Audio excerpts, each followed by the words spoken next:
Hello, my lovely people, and welcome back to Mr. Sleepy Crime. I know many of you enjoy listening to these stories as you fall asleep, so before you drift off, I'd love for you to leave a comment letting me know where in the world you're tuning in from. And if you're enjoying the story, don't forget to like and subscribe. It really helps the channel grow. Before we begin, I want to acknowledge that these stories involve real people and real tragedies. We share them not for entertainment, but to remember the victims, and to help others recognize the warning signs that might prevent similar tragedies. For the best experience, feel free to lower the volume a little, just enough to let the story gently carry you off to sleep. Alright, please get comfortable, dim the lights, and let's dive into tonight's first story. Sometimes the most terrifying monsters aren't hiding in dark alleys or lurking in shadowy forests. Sometimes they're living right next door, sharing the same hallways, attending the same classes, existing in plain sight while harboring unimaginable darkness. This is the story of Lauren Giddings, a brilliant young woman whose life was stolen just as she stood on the threshold of her dreams, and the neighbor whose carefully constructed facade would eventually crumble to reveal something truly horrifying. Lauren Giddings was 27 years old in the summer of 2011. And her entire life seemed to be unfolding exactly as she'd always imagined. She had just graduated from Mercer University School of Law in Macon, Georgia, joining a proud tradition of lawyers in a historic southern city, where old oak trees draped with Spanish moss lined streets that had witnessed centuries of American history. Lauren wasn't originally from Georgia. She'd grown up in Maryland, where she'd built a foundation of ambition, intelligence, and genuine warmth that would define her throughout her life. Those who knew her described someone who lit up every room she entered, someone whose laughter was infectious, and whose kindness seemed limitless. She was the kind of person who remembered small details about your life, who checked in on friends during difficult times, who made everyone around her feel seen and valued.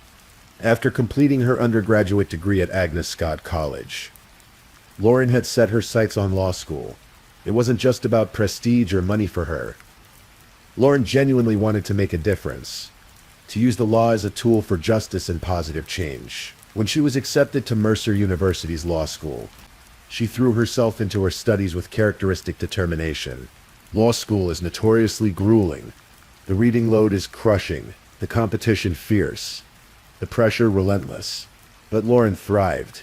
She found her tribe among fellow students who shared late-night study sessions fueled by coffee and determination. She built friendships that sustained her through the difficult moments. And she excelled academically, proving that she had what it took to succeed in one of the most demanding professional paths anyone can choose. During her time at Mercer, Lauren lived in an apartment complex called Barrister's Hall, located on Georgia Avenue. The building was popular with law students because of its proximity to campus. It wasn't fancy, just a typical apartment complex with exterior walkways, multiple units sharing common walls and spaces. The kind of place where you'd nod to neighbors in passing and occasionally hear music or conversations through the walls. Lauren's apartment became her sanctuary. She decorated it with personal touches that reflected her personality. Photos of family and friends, mementos from her travels, and experiences, the accumulation of a life being actively lived. It was here that she studied for exams, here that she decompressed after long days, here that she felt safe and at home in a city that had initially been unfamiliar but had become her own. By June 2011, Lauren had accomplished what she'd set out to do. She'd completed law school, walked across the stage in her graduation gown, and received her diploma. All that stood between her and her official entry into the legal profession was the bar exam, scheduled for later that summer. She'd already begun preparing, setting up a study schedule, gathering materials, mentally preparing for one final push before she could truly say she'd achieved her dream.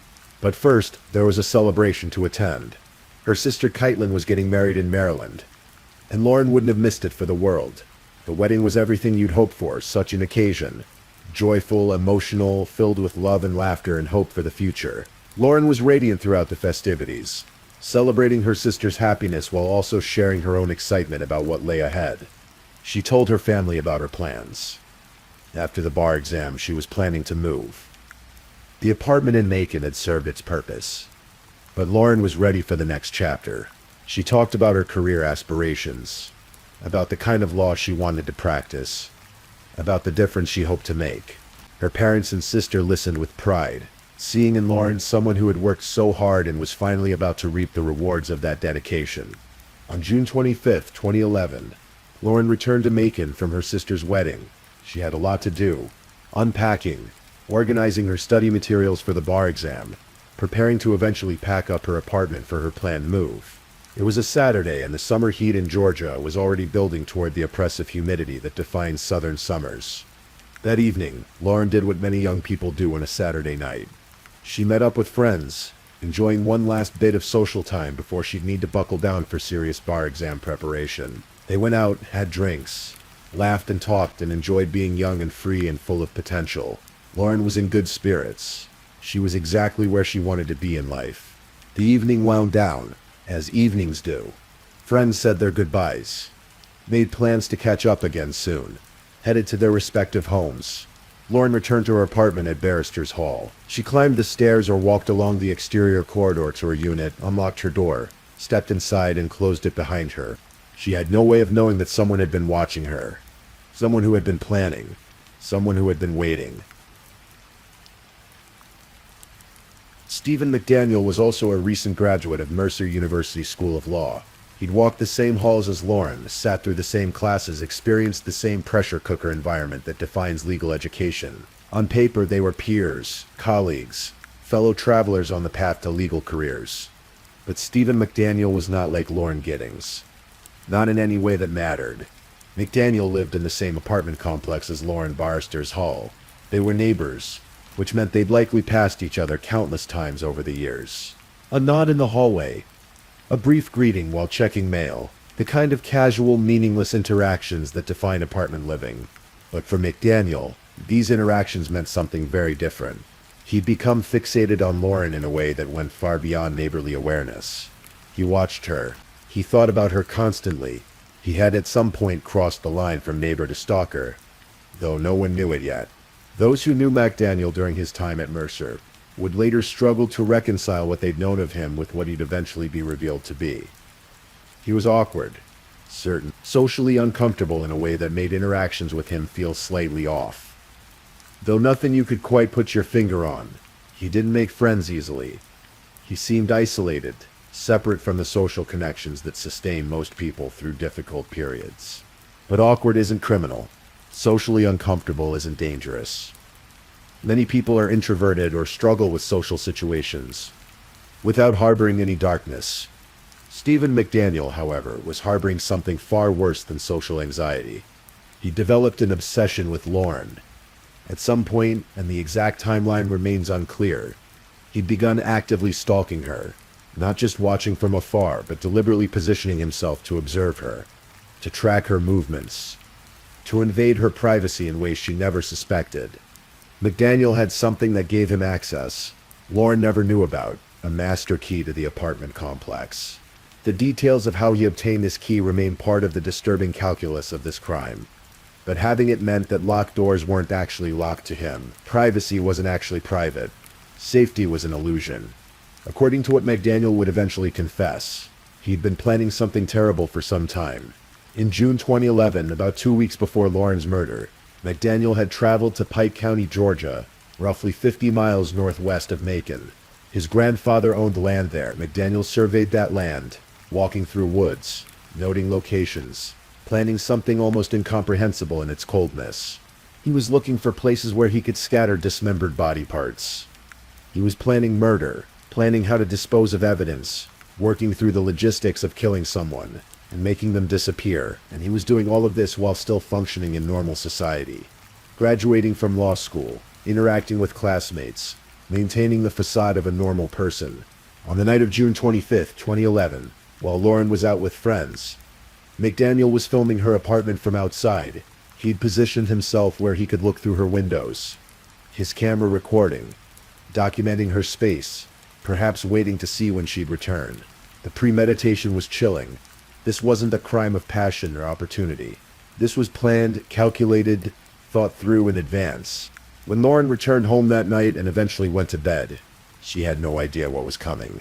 She locked her door, as anyone would, feeling safe in her own home. But locks don't matter when someone has a key. In the early morning hours of June 26, 2011, technically Sunday morning, Stephen McDaniel used his master key to enter Lauren's apartment. He'd prepared for this. He wore a mask and gloves. He moved quietly through her space, this place where she slept and studied and lived her life. And he made his way to her bedroom. What happened next is almost too horrific to fully process. McDaniel strangled Lauren Giddings with his hands as she slept. She was in her own bed, in her own home, in the place where she should have been safest. The attack was personal and brutal. Strangulation is an intimate form of murder that requires sustained pressure, time, physical contact. Lauren fought for her life in those terrible moments, but she had no chance against an attacker who'd planned this attack and had the element of surprise. When it was over, when Lauren was dead, McDaniel left her body in her apartment and departed. But his work wasn't finished. Not even close. On Monday, June 27th, McDaniel returned to Lauren's apartment. What he did there is almost incomprehensible. He went into her bathroom and used a hacksaw to dismember her body. The bathroom where she'd gotten ready for classes and social events, where she'd performed the mundane rituals of daily life, became the scene of something grotesque beyond imagining. This wasn't a panicked attempt to hide evidence. This was methodical, calculated. McDaniel worked in that bathroom, sawing through bone and tissue, reducing a vibrant human being to parts that could be transported and hidden. The sheer coldness required to do this, the complete absence of empathy or humanity, speaks to something fundamentally broken in McDaniel's psychology. He left Lauren's torso in a trash bin outside the apartment complex, just steps from where they both lived. Her head and other body parts were taken elsewhere. Where exactly, McDaniel has never fully revealed, and they've never been found. That decision to hide parts of her body in multiple locations shows continued calculation. He was thinking about discovery, about investigation, about trying to make it difficult to identify her or piece together what had happened. For several days, Lauren's torso remained in that trash bin. People walked past it. Life at Barristers Hall continued. No one knew. When Lauren didn't respond to calls or messages, people began to worry. Her friends knew she was dedicated to her bar exam preparation, but this was different. She wasn't answering her phone. She wasn't responding to texts. For someone as social and connected as Lauren, this silence was alarming. Her family grew increasingly concerned. Lauren had just been with them for her sister's wedding. She'd been in great spirits, excited about the future. There was no reason she would suddenly cut off contact. Something was wrong. On June 30th, 2011, Lauren was officially reported missing. The Macon Police Department began investigating, and Detective Steve Gatlin took the lead. When police went to Lauren's apartment to conduct a welfare check, they found her car in the parking lot. That was concerning. If she'd left voluntarily, she likely would have taken her car. Inside her apartment, things looked mostly normal. There was no obvious sign of a struggle or disturbance. But Lauren wasn't there, and no one knew where she'd gone. The investigation kicked into high gear. Police began canvassing the area, talking to neighbors, trying to piece together when Lauren had last been seen, and what might have happened to her. They posted flyers. They reached out to her friends and family. They checked hospitals and other locations. Lauren seemed to have simply vanished. As part of their investigation, police naturally interviewed residents of Barristers Hall. One of those residents was Stephen McDaniel, and this is where the case takes one of its most bizarre and chilling turns. On the day that Lauren was officially reported missing, McDaniel agreed to be interviewed by a local news crew that was covering the story of the missing law student. He positioned himself as a concerned neighbor and fellow law school graduate, someone worried about what had happened to Lauren. The video of this interview would later become infamous. McDaniel appeared on camera, standing outside the apartment complex. Speaking with the reporter, he talked about Lauren, described her as someone he knew from law school, expressed appropriate-sounding concern about her disappearance. He was wearing a Mercer Law t-shirt, presenting himself as just another worried member of the community. But there was something off about him. His affect was flat. His words expressed concern, but his face and body language seemed disconnected from those emotions. He spoke in a monotone, with an oddly robotic quality. People who've watched this video often describe feeling an intuitive sense that something wasn't right, even before knowing the truth. During the interview, the reporter casually mentioned they'd found something near the apartment complex. McDaniel's reaction was captured on camera. His face fell. His eyes seemed to lose focus. He started to sway slightly. The reporter, not realizing what they were witnessing, continued talking, but McDaniel seemed to be somewhere else entirely. What the reporter didn't know, but what McDaniel had just realized, was that police had found Lauren's torso in that trash bin. The body had been discovered. The investigation had just shifted from a missing person case to a murder investigation. And McDaniel knew in that moment, standing in front of a camera with a microphone in his face, that everything was about to fall apart. The video shows him struggling to maintain his composure. He seems to be calculating, processing, trying to figure out what this means for him. It's a chilling glimpse into the mind of someone who'd committed an unthinkable crime, and was now watching his plans crumble in real time. When police used luminol in Lauren's apartment, the chemical that reveals traces of blood invisible to the naked eye, the bathroom lit up like someone had flipped a switch. The entire bathtub glowed under the luminol's revealing light. Blood had filled that tub almost to the rim, approximately 2 inches from the top. The sheer volume was staggering. This was where McDaniel had dismembered Lauren's body, and despite whatever cleaning he'd attempted, the evidence remained. Detective Gatlin and his team now had a crime scene, and a victim. What they needed was concrete evidence linking a suspect to the murder. Stephen McDaniel was already on their radar. He was a neighbor. He'd been acting strangely, and there was just something about him that troubled investigators. But suspicious behavior isn't proof. On July 1st, 2011, police brought McDaniel in for questioning. What followed was one of the most unusual interrogations in recent true crime history. For 2 hours, McDaniel sat across from investigators. And for most of that time, he said virtually nothing. Not in the way that someone refusing to answer questions says nothing. He literally didn't speak. He sat motionless, staring, his face blank. When detectives asked questions, he didn't respond. He didn't ask for a lawyer. He didn't proclaim his innocence. He didn't get angry or defensive. He simply sat there like a machine that had been powered off. Interrogators are trained to read body language, to notice signs of stress or deception, to pick up on the tells that most people unconsciously display when lying or under pressure. But McDaniel gave them almost nothing to work with. The video of this interrogation is circulated online, and people who watch it describe it as deeply unsettling. There's something inhuman about McDaniel's lack of response, his ability to simply shut down and become nearly catatonic. Psychologists who've analyzed his behavior have suggested it might be a dissociative response, or perhaps a calculated strategy to avoid saying anything incriminating. Whatever the cause, it made for a surreal and disturbing interrogation. Eventually, as the interrogation went on, McDaniel made a brief statement that was both bizarre and telling. He said something about how, if something happened to someone, the most logical suspect would be a neighbor. It was an odd thing to say, simultaneously appearing to distance himself, while also revealing that he'd been thinking about exactly this scenario. While McDaniel was being questioned, police were conducting searches.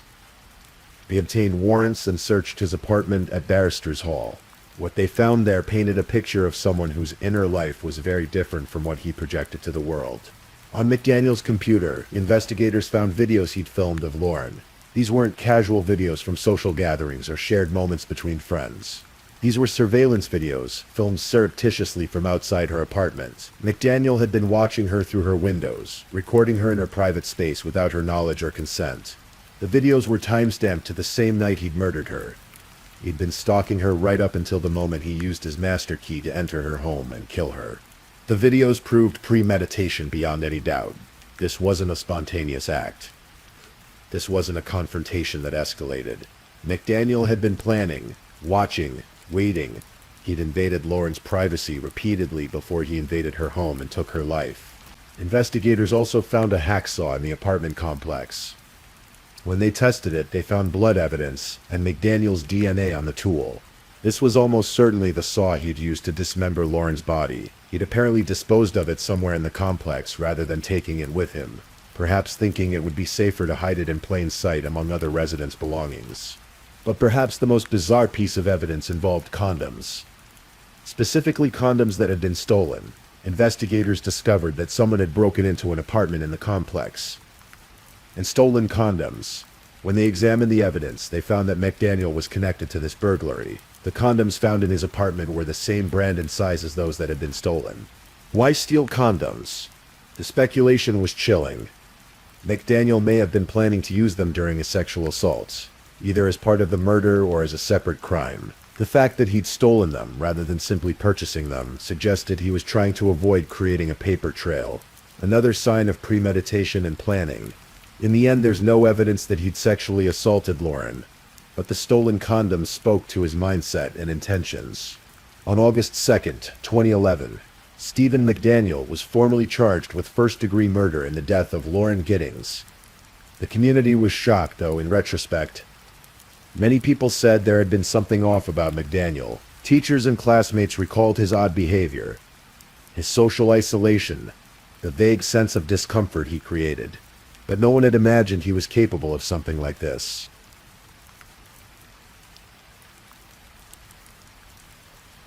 The case against Stephen McDaniel was overwhelming. The physical evidence, the videos, the stolen condoms, his bizarre behavior before and after Lauren's disappearance, all of it pointed to his guilt. But prosecuting the case would take time, and the legal system moves slowly, even when guilt seems obvious. For nearly 3 years, Lauren's family waited for justice while McDaniel sat in jail. During this time, Lauren's family filed a federal lawsuit that revealed additional disturbing details about McDaniel's planning. The lawsuit detailed his trip to Pike County 2 weeks before the murder, his surveying of his grandfather's land, his search for places to dispose of body parts. The level of premeditation was extraordinary and deeply disturbing. The lawsuit also highlighted something that made Lauren's murder even more tragic. If possible, McDaniel had apparently asked Lauren out at some point, and she declined but tried to remain friendly, telling him she wanted to stay in touch. Lauren had confided to her actual friends that McDaniel made her feel uneasy, but she'd been kind in her rejection, trying not to hurt his feelings or create awkwardness since they were neighbors and classmates. That small act of kindness, trying to let someone down gently, may have been what sealed her fate. McDaniel had apparently become fixated on her, perhaps interpreting her polite friendliness as something more, or perhaps simply unable to accept rejection. For someone like McDaniel, who seemed to lack normal empathy and social understanding, Lauren's kindness might have been twisted into something entirely different in his mind. In the spring of 2014, the case finally moved toward resolution. McDaniel's trial was scheduled to begin, and prosecutors were ready to present their overwhelming evidence. But then something happened that's common in cases where the evidence is irrefutable. McDaniel agreed to plead guilty as part of a deal with prosecutors. On April 1st, 2014, Stephen McDaniel stood in court and admitted to murdering Lauren Giddings. He confessed to using the master key to enter her apartment in the early morning hours of June 26, 2011. He admitted to strangling her in her bedroom while wearing a mask and gloves. He acknowledged dismembering her body in her bathroom the following day. What he didn't do was tell anyone where he'd hidden her head and other body parts. To this day, despite extensive searches, those remains have never been recovered. Lauren's family has had to live with the knowledge that their daughter, their sister, isn't fully laid to rest. Parts of her are somewhere out there, hidden by a killer who won't reveal their location even after confessing to the murder. McDaniel was sentenced to life in prison. He'll be eligible for parole in 2041, when he'll be in his 50s. Whether he'll ever be granted parole is another question entirely. The nature of his crime, the premeditation involved, the dismemberment, and his refusal to reveal where he hid Lauren's remains, all of this will weigh heavily against him when and if he faces a parole board. Lauren's family has continued to search for her remains. They've organized searches in Pike County, believing that the land McDaniel surveyed before the murder might hold answers. They've reached out to investigators, followed up on tips, done everything possible to bring old Lauren home. It's a heartbreaking extension of their grief. This inability to fully say goodbye. The case has become well known in true crime circles, particularly because of those surreal video moments. McDaniel's news interview where he learns about the body's discovery is nearly catatonic interrogation. These videos have been analyzed endlessly by people trying to understand what makes someone capable of such a crime. But videos and analysis don't really answer the deeper questions about how someone can completely lack empathy, can plan a murder in such detail, can dismember a human being and then act as if nothing happened. It's easy, when discussing true crime, to become focused on the perpetrator, their psychology, their motives, their bizarre behavior. But the person who deserves to be remembered is Lauren Giddings. Lauren was 27 years old when she died. She'd accomplished so much already, earning her undergraduate degree, completing law school, building friendships and connections that enriched her life and the lives of those around her. She was funny, intelligent, kind, and driven. She had plans for her future, dreams she wanted to pursue, contributions she wanted to make to the world. Her family and friends described someone who was genuinely good. Not perfect. No one is. But someone whose default setting was kindness. She checked in on people. She celebrated her friends' successes. She was present in the lives of those she cared about, in a world that can often feel harsh and disconnected. Lauren was someone who created warmth and connection wherever she went. She'd worked so hard to get to where she was. Law school demands incredible dedication. It requires long hours, sustained focus, the ability to master complex material and think analytically about problems that often have no clear right answer. Lauren had done all of that. She'd graduated. She was preparing for the bar exam. She was right there, right on the cusp of beginning the career she'd dreamed about. And then Stephen McDaniel took all of that away. He took her future, her potential, all the lives she might have touched as a lawyer, an advocate. He took her from her family, who'll never see her walk into a room again, never hear her laugh, never celebrate holidays or milestones with her. He took her from her friends, who lost someone who made their lives better simply by being in them. What makes Lauren's murder even more senseless is that there was no rational motive. She hadn't done anything to McDaniel. She'd been polite to him when he'd asked her out, even though he made her uncomfortable. She'd simply existed in the same apartment complex, gone about her life, pursued her dreams for McDaniel. That was apparently enough. His obsession with her, his inability to process rejection or connect with others in healthy ways, his fundamental lack of empathy. All of it culminated in a decision to kill someone who'd never harmed him. Lauren's family has worked to keep her memory alive.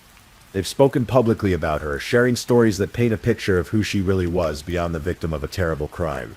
They've advocated for other victims, turned their grief into purpose. It doesn't make the loss any easier, but it ensures that Lauren is remembered as a person, not just a case file. 10 years after her death, in 2021, her family gathered to remember her. They shared memories, looked at photos, celebrated the time they'd had with her while acknowledging the time they'd lost.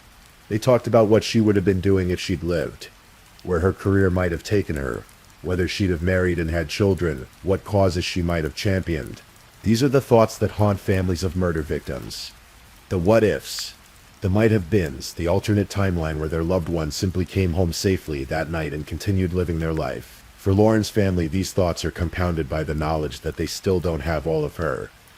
That somewhere out there are remains that should be laid to rest, but instead are hidden in a location only her killer knows.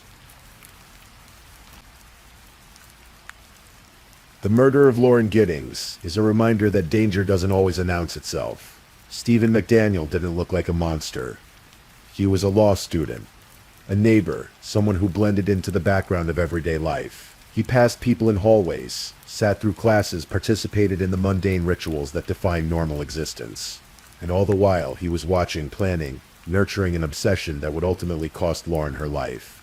For those of us who live in apartment complexes, who have neighbors we know only casually, who trust that locked doors and social conventions will keep us safe, this case is particularly chilling. Lauren did nothing wrong. She locked her doors. She was polite, but maintained boundaries. She was careful without being paranoid. And none of it mattered, because her neighbor had a master key and had decided she would die. The case also raises questions about how we identify and intervene with people like McDaniel before they act on violent impulses. It was awkward, yes, and socially isolated, but many people fit that description without ever harming anyone. What makes someone cross the line from awkward to dangerous? How do we protect potential victims without unfairly stigmatizing people who are simply introverted or socially anxious? These questions don't have easy answers. Mental health professionals, law enforcement, and researchers continue to study what drives someone to commit such calculated violence. But for every profile developed, for every warning sign identified, there are people who fit those patterns but never hurt anyone, and people who hurt others despite showing no obvious warning signs. What we can do is remember Lauren Giddings not as a victim whose life was defined by her death, but as a vibrant young woman who lived fully in the time she had. We can honor her memory by being kind to others, by checking in on friends, by pursuing our dreams with the same determination she showed. We can insist on justice for victims even when convictions don't bring full closure. And we can continue to grapple with the uncomfortable questions her murder raises about safety, about how we identify danger, about how we protect each other. Stephen McDaniel sits in prison, and there he'll likely remain for the rest of his life. He's become infamous for those bizarre videos, for his strange behavior, for the calculated nature of his crime. But he's not who this story should be about. This story should be about Lauren, about her laughter and her ambition, about her kindness and her intelligence, about everything she was and everything she might have become. This story should be about a family that lost someone irreplaceable, about friends who still miss her presence in their lives, about a community that was shattered by a crime that never should have happened. Lauren Giddings should be practicing law right now. She should be arguing cases, advocating for clients, making the kind of difference she'd always dreamed of making. She should be celebrating birthdays and holidays with her family, creating new memories, continuing the story of her life. Instead, her story ends on June 26, 2011, in an apartment in Macon, Georgia, at the hands of someone who saw her not as a human being with hopes and dreams and people who loved her, but as an object of obsession. That's the tragedy of this case. Not just that Lauren died, but that she died for no reason that makes any sense to people with functioning empathy and conscience. She died because someone who lived near her decided she would die. That's it. That's the whole senseless explanation. So as we close this story, let's think about Lauren Giddings, not as a victim, but as a person. Let's remember that true crime isn't entertainment. It's a record of real tragedies that devastated real families and communities. And let's hold in our minds the image of Lauren as she should be remembered. Vibrant, intelligent, kind, full of potential, and taken from this world far too soon by someone who had no right to make that decision. Her family still searches for her remains. They still hope that someday they'll be able to bring all of Lauren home and lay her to rest completely. Until then, they remember her as she was. Not as a case file or a headline, but as Lauren, beloved daughter and sister friend, and a young woman who deserved so much more than the few short years she was given. The murder of Lauren Giddings reminds us that evil can wear an ordinary face, that monsters don't always announce themselves. But more importantly, it reminds us to honor the lives that are taken too soon, to remember the person behind the tragedy, and to never forget that every victim of violence was someone's whole world. Rest in peace, Lauren Giddings. May your memory be a blessing to all who knew and loved you. If this is your first time listening to one of our true crime stories, welcome to Mr. Sleepy Crime, where we explore these cases in a calm and respectful way. I also want to take a moment to appreciate my amazing subscribers who've been rocking with me. Thank you so much for your continued support. If you're still awake and listening, don't forget to drop a comment. Let me know where you're tuning in from and the current time in your corner of the world. Or just say something to let me know you're still here. And if you haven't already, be sure to like this video and subscribe so you don't miss our next true crime stories for sleep. Now let's move on to our second story.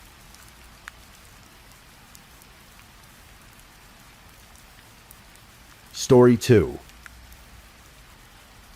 Some stories hide in plain sight, wrapped in normalcy until the moment everything unravels. This is one of those stories. It happened in rural Missouri, in a place where neighbors knew each other, where life moved at the pace of seasons changing. But beneath the surface of an ordinary marriage, something dark was taking shape. Tonight we're going to talk about Ben Rennick. Not just how he died, but who he was, and how the people closest to him became the architects of his end. Ben Rennick wasn't your typical Missouri farmer. Growing up in Montgomery County, he discovered something most people found unsettling, even frightening. He loved snakes, not just as pets, but as creatures worthy of respect, study, and yes, even breeding. While other kids his age were playing video games or tinkering with cars, Ben was learning about genetics, studying color morphs, understanding breeding patterns. He had a gift. By his early 20s, he turned that gift into something remarkable. Rennick Reptiles wasn't just a hobby operation. Ben converted a barn on his family farm into his business, creating what would become one of the most respected snake breeding operations in the world. He was a pioneer in the industry, well known in the snake breeding community worldwide. Think about that for a moment. In rural Missouri, this young man had built an international reputation. People from across the globe knew his name. They sought out his pythons, his anacondas, the rare color morphs he'd spent years perfecting. Some snakes sold for thousands, even tens of thousands of dollars. He wasn't just breeding snakes. He was creating living art. The barn itself was a temperature-controlled sanctuary. Rows upon rows of specialized enclosures, each one home to serpents of extraordinary value. Ball pythons in colors that seemed impossible. Albino piebalds, combinations that looked like they'd been painted by hand. Anacondas massive and powerful, their scales glistening under carefully calibrated lights. By early 2017, Ben had negotiated a deal to sell snakes to NHL goalie Robin Lehner for $1.2 million, with payments of $200,000 per quarter throughout the year. The business was thriving. Ben was 29 years old, and at the peak of his success. From the outside, his life looked perfect. Lindley didn't come from the world of reptiles. She was more conventional in her interests, more focused on the kind of business that dealt with people rather than cold-blooded creatures. She'd gone to massage school, learned the trade, and had ambitions of her own. When she met Ben, she found someone successful, someone building something real. They married in 2014, and Lindy joined him in running the snake operation. She wasn't as passionate about the reptiles as Ben was. Few people were, but she helped with the business side of things. By 2017, with one successful business under their belts, Lindy wanted to try her hand at running her own. Ben supported her. In 2016, she opened a spa. It was her space, her vision, separate from the snakes and the farm and everything that was so uniquely Ben's world. They had a child together. On paper, they were building a life. But marriages are complex things. What people see from outside rarely matches what happens behind closed doors. The spa became more than just Lindley's business. It became her refuge, her separate world. She hired a woman named Ashley Shaw to work there. The two became closer than employer and employee, more like confidants who shared secrets. And Lindley had secrets. There was Michael Humphrey, an ex-boyfriend from her past. After her marriage, after her child, after everything she'd built with Ben, she maintained a connection with Michael. Maybe at first it was innocent, just old friends keeping in touch. But somewhere along the way, the boundaries blurred. Michael Humphrey had an affair with Lino. He became part of her shadow life, the one that existed parallel to her marriage. And in that shadow life, something dangerous began to grow. June 8, 2017, started like any other day in Montgomery County. The sun rose over farmland, over quiet roads where everyone knew everyone. Ben went to work at the snake facility, doing what he did every day, feeding, monitoring, caring for the creatures that represented his life's work and his livelihood. Lindley, according to what she would later tell investigators, was at her spa. But that day, someone made a decision, and perhaps the decision had been made weeks before, months before, and June 8 was simply the day it would be carried out. Around noon, Lindley received a call reporting that her husband had been found. When police arrived at the snake facility, they encountered a scene that seemed to tell a story at first glance. Ben Rennick was found laying in a pool of blood inside his Missouri snake breeding facility, surrounded by his beloved snakes, face down, clearly dead. Investigators initially suspected one of his prized serpents had killed him. It wasn't an unreasonable assumption. Ben worked with dangerous animals. Anacondas can crush a human body. Some of the other species, while not venomous, could still inflict serious damage. Maybe there had been an accident, a moment of carelessness, a snake reacting defensively. But trained investigators don't rely on assumptions. They look closer, they examine, and when they examined Ben's body more carefully, the truth revealed itself in a way that no snake could have caused. The coroner determined Ben Rennick was shot 6 times from behind. Other sources say he was shot 8 times in the back, once at close range. Either way, the message was clear and brutal. This wasn't an accident. This wasn't a snake attack. This was murder. Someone had walked into that barn, pointed a gun at Ben's back, and pulled the trigger. then pulled it again, and again, and again, even after he fell, even after he was clearly dying or already dead. They made sure the final shot was to the back of his head. This wasn't a crime of passion, a split-second decision made in anger. This was execution, deliberate, planned, cold. When someone is murdered, investigators start with a simple question: who benefits? In Ben's case, that question had clear answers. Linny Rennick was the sole beneficiary of a life insurance policy for her husband worth $1 million. There was also the ongoing deal with Robin Linner for $1.2 million for the snake business. Ben's father had died by suicide soon after his mother's death, leaving the family farm in Ben's name. Between the life insurance, the sale of the snakes, and the family farm that she would inherit, Lenny stood to gain millions from the death of her husband. But financial motive alone doesn't make someone a murderer. Investigators needed evidence. They needed to understand what had really happened, and they needed someone to talk. For months, the case seemed stalled. Lindy played the grieving widow. She attended memorials. She spoke to reporters about her loss. She maintained her innocence, her shock, her devastation. Behind the scenes, though, investigators were building a case. They were talking to people. They were following leads. They were patient, and patience in murder investigations often pays off. The truth, when it finally emerged, was more complex than a simple murder. This wasn't one person acting alone in a moment of rage. Prosecutor Kelly King said Linny Rennick tried to kill Benjamin Rennick twice. Twice. Let that sink in for a moment. This wasn't even the first attempt. Ashley Shaw and Michael Humphrey helped Linny Rennick with the plans to kill her husband. The woman from the spa, the ex-boyfriend, they became co-conspirators in a plot that would stretch over time. That would involve multiple attempts, multiple conversations, a web of lies and planning. The first attempt, according to testimony that would later emerge in court, involved poison. It failed. Ben didn't die. Maybe he got sick and recovered. Maybe the dose wasn't right. Maybe luck intervened. But Lindy, according to prosecutors, didn't give up. She tried again. On June 8th, Lindy Rennick and Humphrey went to the snake farm. What happened next depends on whose story you believe. And that's where this case gets truly interesting, because when it came time for trial, when everyone's secrets were laid bare, the stories didn't match. According to prosecutors and testimony from Ashley Shaw and Michael Humphrey, Lindy was the one who pulled the trigger. She was the shooter. She was the one who stood behind her husband and ended his life. But Lindy told a different story. On January 16, 2020, cops made their moves.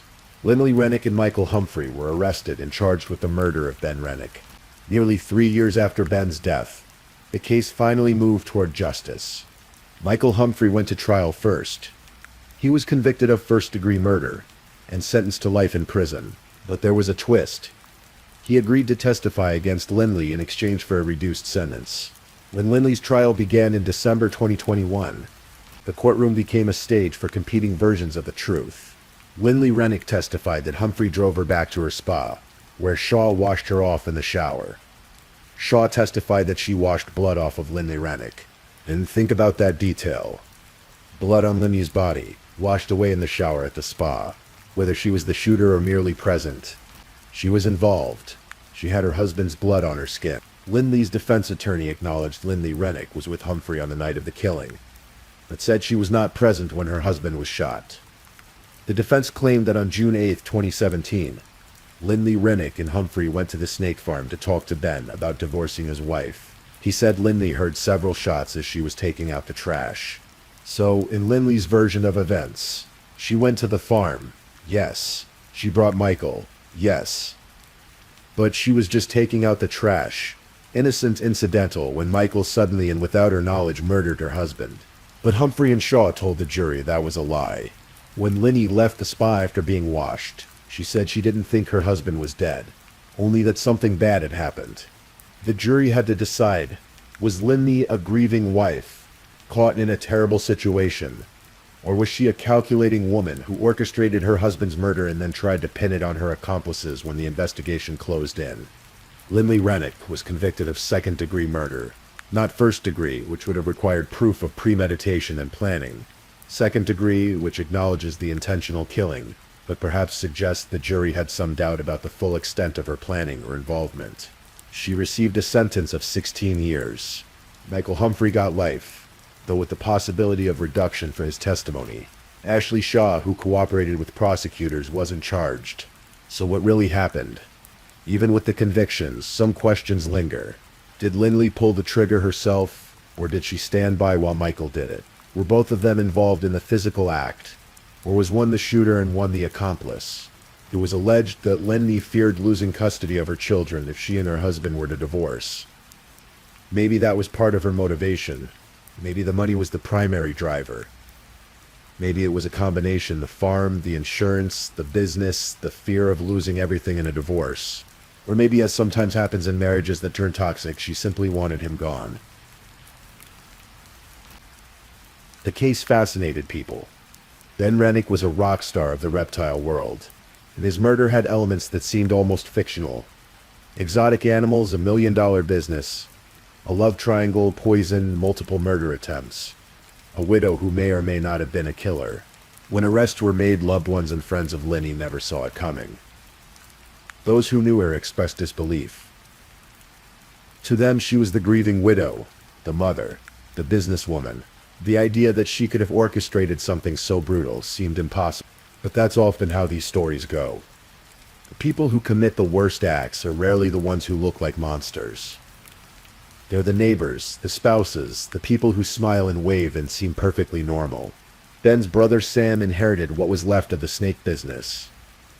The breeding operation that Ben had built from nothing, that had become internationally recognized, had to continue without him. The snakes didn't care about murder or trials or justice. They needed to be fed, maintained, cared for. Life, in its cold-blooded way, went on. Robin Lehner, the NHL goalie who'd made that $1.2 million deal with Ben, found himself tangled in the aftermath.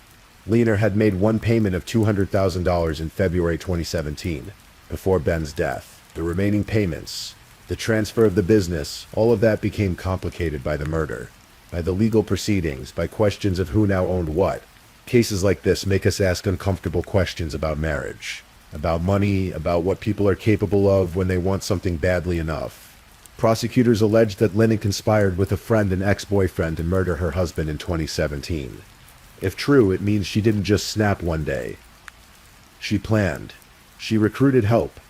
She made multiple attempts, and when her husband lay dead in a pool of blood, she washed that blood away and tried to pretend she knew nothing. Was it the $1 million life insurance? The valuable farm? The business worth millions? Or was it simpler than that? A woman who wanted a different life and saw her husband as an obstacle rather than a partner. Ben Rennick spent his short life building something remarkable. He turned a barn into an internationally recognized breeding facility. He mastered genetics and created living works of art in scales and muscle. He was 29 years old, at the height of his success, with years of accomplishments still ahead of him. Someone decided he shouldn't have those years. He was shot in the back several times, and then ultimately shot in the back of the head. He never saw it coming. In a place where he felt safe, surrounded by the creatures he loved, he was murdered. The snakes, of course, had nothing to do with it. The initial assumption that something in that barn had killed him was wrong. The danger didn't come from the pythons or the anacondas. It came from something far more common and far more human. Greed or desire, or the toxic end of a relationship gone wrong. The murder of Ben Rennick is still shocking. Even years later, it started with a farm full of exotic animals, and ended with a man betrayed by someone he trusted most. That betrayal is perhaps the cruelest element of the whole story. Ben died because someone close to him wanted him dead. Whether Linny pulled the trigger or orchestrated it from a step removed, she was part of the plot. The woman who'd married him, who'd had a child with him, who'd built businesses alongside him. She became part of his ending.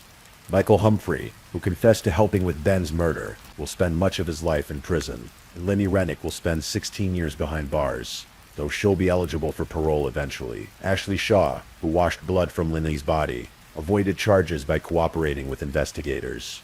Justice, such as it is, has been served, but Ben remains dead. His family remains without him. The snake breeding operation continues without its founder.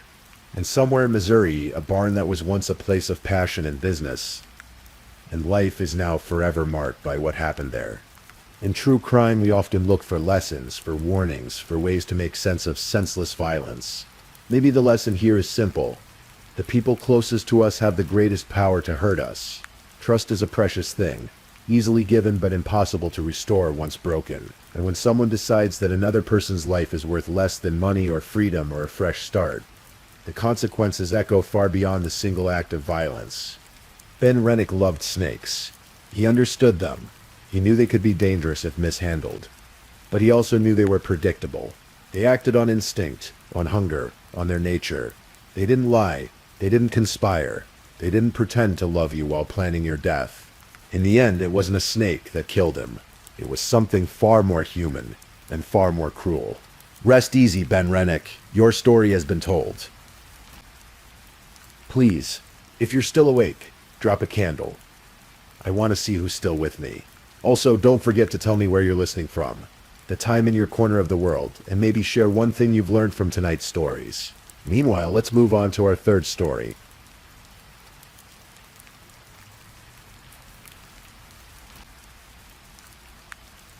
Story 3. In the quiet city of Vancouver, Washington, where the Columbia River winds its way between Oregon and Washington state, a tragedy unfolded in March 2023 that would shake a community to its core. This is the story of Meche Melendez, a 27-year-old mother and her 7-year-old daughter, Layla Stewart. Two lives cut short by the very person who should have protected them. Sometimes the most terrifying monsters aren't strangers lurking in shadows. Sometimes they're people we know, people we've loved, people we've trusted. This is one of those stories. Meche Melendez, though some knew her as Carmen, was like so many young mothers trying to build a life for themselves and their children. At 27, she had already weathered storms that would have broken others. She had a daughter, Layla, a bright 7-year-old with her whole life ahead of her. In photographs, you can see the bond between them, a mother and daughter navigating the world together. Vancouver, Washington sits just across the river from Portland, Oregon. It's a place where people know their neighbors, where community still means something. The kind of place where you think you're safe, where you think you can start over when life gets hard. Meche was trying to do exactly that, start over. But starting over isn't always simple when your past refuses to let you go. Meche had been in a relationship with a man named Kirkland Warren. Like many relationships, it had probably started with promise, with hope, with all the things we tell ourselves about love and second chances. But somewhere along the way, that relationship had turned dark. Somewhere along the way, love had become control, and control had become danger. By late 2022, Meche knew she needed to get out. She knew she needed to protect herself and her daughter. But knowing you need to leave and being able to leave safely are two very different things. December 2022. The holiday season when most people are thinking about family gatherings and new beginnings. For Meche Melendez, December brought terror. She went to the Vancouver Police Department with a story that should have sent chills down anyone's spine. Her ex-boyfriend Kirkland Warren had assaulted her with a firearm. He had threatened to kill her. And in an act that seemed ripped from a nightmare, he had fired shots at her home from a moving vehicle, what police would call a drive-by shooting. Think about that for a moment. Imagine being in your home, the one place you should feel safe, and hearing gunshots. Imagine knowing that someone you once cared about now wanted you dead. Meche did what she was supposed to do. She reported it. She sought protection. The system was supposed to keep her safe. What Meche didn't know, what would later become a crucial detail in understanding this tragedy, was that Kirkland Warren was already on pre-trial release for separate charges out of Arkansas. He was already in the system, already considered a potential threat, already supposed to be monitored. The wheels of justice began to turn, but they turned slowly. Too slowly. On March 6, 2023, Warren appeared in district court regarding the citation from the December incident. Vancouver Police Sergeant Deb Libby, the officer who had authored the probable cause affidavit, made a specific request to the court. She asked that if Warren were released, he should be required to wear a GPS monitor and be subject to higher bail. She understood the danger. She had seen cases like this before. She knew what could happen. Judge Kristen Parcher set bail at $10,000 and issued conditions of release. There was already a court order in place, prohibiting Warren from contacting Melendez. On paper, everything looked secure. The system had responded. Protections were in place. But court orders are just pieces of paper. GPS monitors can be removed, and bail for some people is just a price to pay for freedom. Warren posted bail. He was released. And the clock began ticking toward tragedy. March 12, 2023 began like any other day in Vancouver, Washington. Spring was beginning to arrive in the Pacific Northwest, bringing with it the promise of longer days and warming temperatures. But for Michelle Melendez and her daughter, Layla, this day would be their last. When someone goes missing, there's usually a moment when people realize something is wrong. A missed appointment, an unanswered phone call, a car parked in an unusual place. For Michelle and Layla, that moment came when they simply didn't show up where they were expected to be. On March 12, family and friends reported them missing. Imagine the rising panic calls going straight to voicemail, text messages turning blue but never showing as red, knocking on a door that no one answers. The kind of silence that makes your stomach drop because you know somewhere deep down that something is terribly wrong. The Vancouver Police Department began their investigation immediately. In missing persons cases, the first 48 hours are critical. The longer someone is missing, the less likely they are to be found alive. Detectives worked around the clock canvassing the neighborhood, interviewing friends and family, checking surveillance cameras, doing everything they could to find Michelle and Layla. But March 12 became March 13, and then March 14, and then March 15. Days passed with no sign of the mother and daughter. No activity on Michelle's phone, no credit card transactions, no sightings. It was as if they had simply vanished. Except people don't simply vanish. Not really. Someone always knows something. And in this case, investigators had a strong suspicion about who that someone was. Kirkland Warren, the ex-boyfriend with a history of violence, the man who had shot at Michelle's home, the man who was supposed to be staying away from her but who had a way of ignoring court orders when it suited him. Warren was quickly named as a person of interest in their disappearance. Detectives wanted to talk to him, to find out what he knew, to understand his movements on March 12 and 13. But being a person of interest isn't the same as being a suspect. And being a suspect isn't the same as being charged. The law requires evidence, proof, something concrete. And so the search continued, expanding outward from Vancouver into the surrounding areas. The Columbia River Gorge stretches east from Vancouver, a landscape of dramatic cliffs and dense forests, of winding roads and isolated areas where someone could hide almost anything. March 22, 2023. 10 days after Michelle and Layla were reported missing. 10 days of hoping against hope that somehow they were alive, that somehow this story would have a different ending. But this story was always going to end in a rural area east of Washackle, a small city about 20 miles east of Vancouver. The landscape there is beautiful in that way that the Pacific Northwest is beautiful. Towering evergreens, rolling hills, the kind of place where nature still feels wild and untamed. It's also the kind of place where bodies can be hidden. Authorities found them together, mother and daughter, in an isolated area where no one had any reason to be. The Clark County Medical Examiner's Office would later determine the cause of death for both Michelle Melendez and 7-year-old Layla Stewart. Gunshot wounds to the head. Think about that for a moment. A 7-year-old child, shot in the head. Whatever else this story is about, domestic violence, systemic failure, the dangers of ignoring warning signs. It's also about the murder of a child who had no way to protect herself, no way to understand why the adult world had become so dangerous. The investigation shifted from a missing persons case to a double homicide, and Kirkland Warren, the person of interest, became the prime suspect. On April 3, 2023, Kirkland Warren made his first appearance in Clark County Superior Court.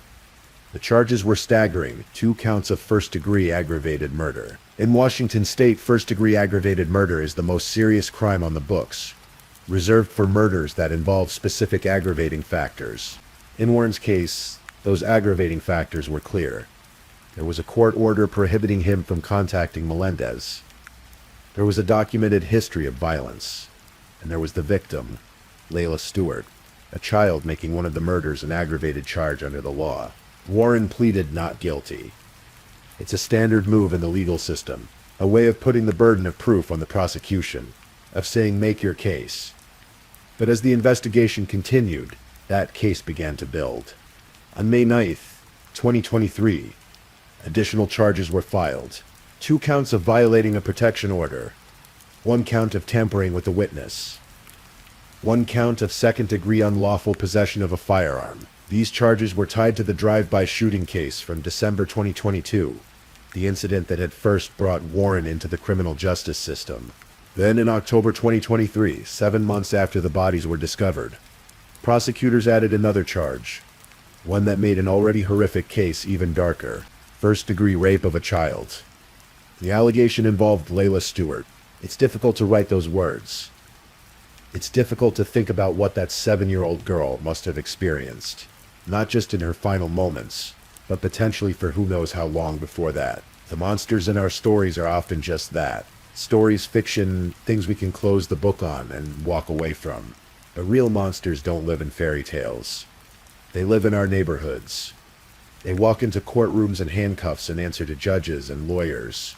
On March 26, 2023, hundreds of people gathered in Vancouver to mourn and honor Mache Melendez and Layla Stewart. Vigils like these are common after tragedies, a way for communities to process grief, to come together, to say that these lives mattered. But this vigil was different. There was grief, yes, overwhelming, devastating grief for a mother and daughter whose lives had been stolen. But there was also anger. Anger at a system that had failed to protect them. Anger at the fact that Kirkland Warren had been free to commit murder, despite all the warning signs, despite all the reports, despite all the protections that were supposed to be in place. People held candles. They shared memories. They cried. And they asked the question that always comes up in cases like these. How did this happen? How did we let this happen? The answer, of course, is complicated. Domestic violence cases are notoriously difficult to prosecute. Victims often recant their statements, whether out of fear or hope that their abuser will change. The burden of proof is high. Bail systems are designed to balance public safety with the presumption of innocence. And sometimes, even when everyone does everything right, terrible things still happen. But in this case, there were signs that everyone hadn't done everything right. There were questions about why Warren was released on bail, despite his history. Questions about whether the GPS monitoring that Sergeant Libby had requested was actually implemented. Questions about whether a system designed to protect victims of domestic violence had instead become a system that enabled their deaths. Those questions would eventually lead to a lawsuit. The family of Mache Melendez and Layla Stewart filed suit against Clark County, alleging that the county had negligently released Warren on bail before the murders. The lawsuit claimed that Warren murdered Melendez and Stewart while out on bail, despite the fact that he was already on pre-trial release for charges out of Arkansas, despite the fact that there was a documented history of violence, despite the fact that a police sergeant had specifically asked for higher bail and GPS monitoring. It's the kind of lawsuit that asks us to examine the systems we've put in place to protect people and to question whether those systems are actually working. After the initial arraignment, the case moved through the legal system at the pace these things always move. Slowly, methodically, with continuances and motions and hearings that the public rarely hears about. A trial was initially scheduled for June 2023, then pushed back. In the world of criminal justice, delays are common. Defense attorneys need time to review evidence, to prepare their case, to investigate alternative theories. Prosecutors need time to organize their evidence, to prepare witnesses, to build a narrative that will convince 12 jurors beyond a reasonable doubt. By August 2024, 18 months after the murders, the case was finally ready to go to trial. The trial date was set for September 9th, 2024. For the family and friends of Mache and Layla, it must have felt like an eternity. 18 months of waiting, of wondering whether justice would be served, of reliving the worst day of their lives over and over again through court documents and legal proceedings. But then, just days before the trial was set to begin, something unexpected happened. On September 5, 2024, Kirkland Warren changed his plea. Instead of going to trial and forcing prosecutors to present their case, he pleaded guilty to second-degree murder in the death of Mache Melendez, and aggravated first-degree murder in the death of Layla Stewart. Why would someone change their plea at the last minute? Sometimes it's a strategic decision, a way to avoid the death penalty or to gain some control over sentencing. Sometimes it's because the evidence is so overwhelming that going to trial would be pointless. Sometimes it's because a defendant finally accepts what they've done and decides to spare the victims' families the trauma of a trial. We may never know Warren's true motivation, but along with the murder pleas, he also entered what's called an Alford plea to first-degree child molestation. An Alford plea is a peculiar legal mechanism that allows a defendant to maintain their innocence while acknowledging that the prosecution has enough evidence to convict them. It's a way of saying, I'm not admitting I did this, but I recognize that a jury would probably find me guilty. The Alford plea was for sexually assaulting Layla Stewart. October 8, 2024, nearly 19 months after Michelle and Layla were murdered, Kirkland Warren appeared in Clark County Superior Court for sentencing. Sentencing hearings in murder cases are often emotional affairs. They're the one time when victims' families get to speak directly to the defendant, to tell them about the pain they've caused, to humanize the people who were killed. These statements are called victim impact statements, and they're some of the most powerful moments in the entire criminal justice process. We can only imagine what was said that day. The grandmother who would never see her granddaughter grow up. The siblings who lost a sister. The friends who lost someone they loved. The community members who came to bear witness. And through it all, Kirkland Warren sat there. The man who had taken 2 lives. The man who had destroyed a family. The man who had proven that court orders and bail conditions and protection orders are meaningless if someone is determined enough to ignore them. Judge Darvin Zimmerman delivered the sentence. Life in prison without the possibility of parole for the aggravated first-degree murder of Layla Stewart, plus additional time for the murder of Michelle Melendez and the child molestation charge. Life in prison. No parole. No second chances. No possibility of ever walking free again. For some, this brings a sense of justice, a feeling that the punishment fits the crime.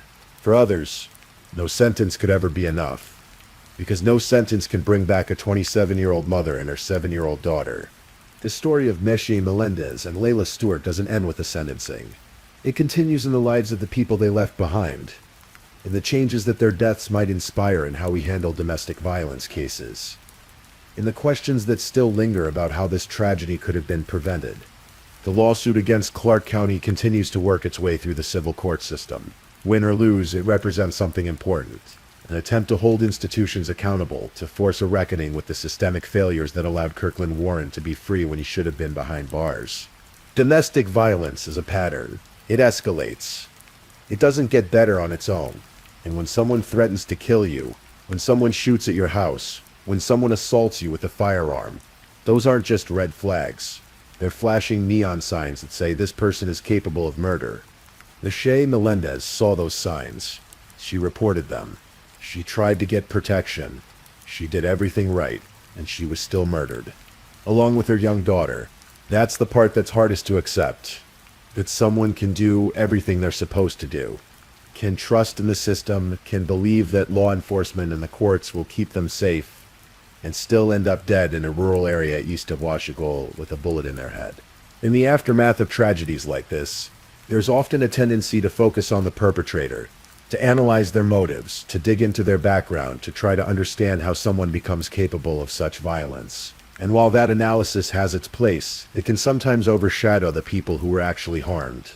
So let's remember Michelle Melendez, not as a victim, but as a person, a 27-year-old woman with hopes and dreams and plans for the future, a mother who loved her daughter, someone who laughed and cried and got angry and felt joy, someone who was trying to build a better life, who was trying to escape a dangerous situation, who deserved to live to see 30 and 40 and 50. And let's remember Layla Stewart, 7 years old, a child who should have been worried about homework and playground games and what to be for Halloween, a child who should have had decades ahead of her, who should have grown up to be whoever she wanted to be, a child who was failed by the very adults who should have protected her. Their names were Michelle Melendez and Layla Stewart. They lived in Vancouver, Washington. They were murdered in March 2023 by someone who had been given every opportunity to hurt them because the system that was supposed to protect them didn't work. As we close this story, we're left with the questions that always linger after tragedies like this. How many other Michelle Melendez are out there right now? How many women have restraining orders that exist only on paper? How many people are living in fear of an ex-partner who has been released on bail despite a history of violence? The statistics are grim.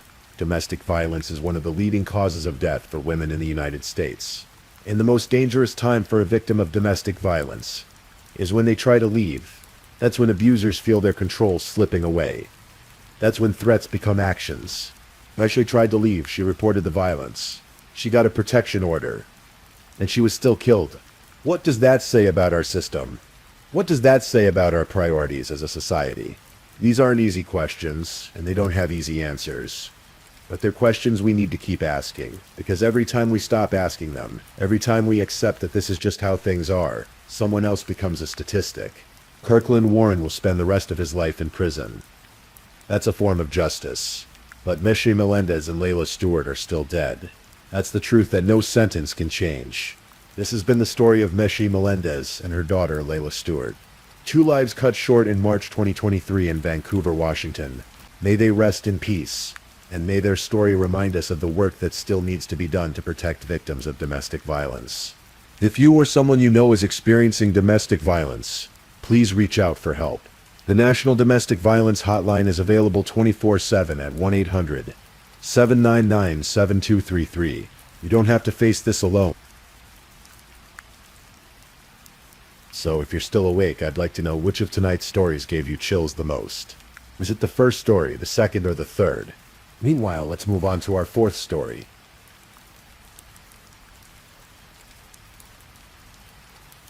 Story 4.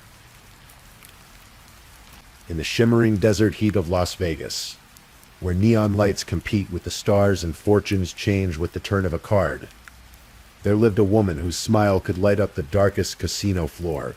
Her name was Shauna Tiafe, and if you'd met her, you would have remembered her, not just because of her petite frame and striking looks, but because of something deeper, a warmth, a kindness that made everyone around her feel seen. Shauna was born on March 13th, 1966, in Salt Lake City, Utah. She grew up in a close-knit family, the kind where Sunday dinners mattered, and people actually talked to each other. When she was 12, her family moved to Broomall, Pennsylvania, and later to Northern Virginia. But it was Las Vegas that called to her, the way it calls to so many seeking reinvention, opportunity, or just a fresh start. In 1994, at 28 years old, Shauna packed her life into boxes and headed west to the desert. Las Vegas in the 90s was a city transforming itself. The old mob-run casinos were giving way to corporate mega-resorts, family-friendly facades masking the same ancient promises of luck and escape. Shauna found work as a cocktail waitress, and she was good at it, really good, at the Palms Casino Resort, one of the city's coolest venues. She moved through the gaming floor with practiced grace, balancing trays of drinks, remembering orders, making small talk with high rollers and penny slot players alike. Her colleagues loved her. Her regular customers requested her section. She had that rare gift of making people feel like they were the only person in the room. But being a cocktail waitress in Las Vegas isn't glamorous. Despite what the movies might tell you, the hours are brutal. Late nights that blend into early mornings. Feet aching in heels, smoke-filled air, and the constant noise of slot machines and drunken laughter. It's hard work, physically and emotionally exhausting. And for Shauna, it was all worth it for one reason. Her daughter Madison. Madison was Shauna's world. Everything she did, every shift she worked, every smile she forced when she was bone-tired. It was all for that little girl. Shauna's friends would tell you that when she talked about Madison, her entire face changed. The weariness would fall away, replaced by pure, uncomplicated joy. Being a mother wasn't just what Shauna did. It was who she was. And then there was George. George Tiafe seemed, on the surface, like exactly the kind of man a single mother might hope to meet. He was a firefighter and EMT for the city of Las Vegas. A position that carried respect and stability. First responders are heroes. After all, the people who run toward danger when everyone else is running away. George had that aura about him, that quiet confidence that comes from knowing you save lives for a living. He was good-looking, charming when he wanted to be, and he pursued Shauna with determination. They married. And for a while it looked like the Las Vegas fairy tale. Two attractive people, both hard-working, building a life together in the suburbs of Summerlin, away from the Strip's chaos. On paper, they were the perfect couple. Friends and family who knew them thought they'd found something special. After all, what could go wrong? But behind closed doors, things were different. They always are, aren't they? In the quiet moments away from the public eye, George was not the hero he appeared to be. Friends of Shauna would later describe a man who was controlling, manipulative, verbally abusive. George wanted control of the household, control of the finances, control of Shauna herself. For a woman who'd built a life on her own terms, who'd crossed the country to start fresh, who worked hard and loved fiercely, this must have felt like slowly suffocating. By early 2012, Shauna had enough. She made the difficult decision that so many women before her have made. The decision that takes more courage than people realize. She left. In April, Shauna moved out and got her own apartment, still in Summerlin. It wasn't much, but it was hers, and she was proud of it. A space where she could breathe, where she could be herself, where she could raise Madison without walking on eggshells. But leaving George meant navigating the complicated terrain of shared custody. Madison was 8 years old, caught between two parents, two households, two versions of what had gone wrong. Shauna worked nights at the Palms, her schedule dictated by the casino's needs. George worked long shifts as a firefighter, an EMT, 24 hours on, then time off.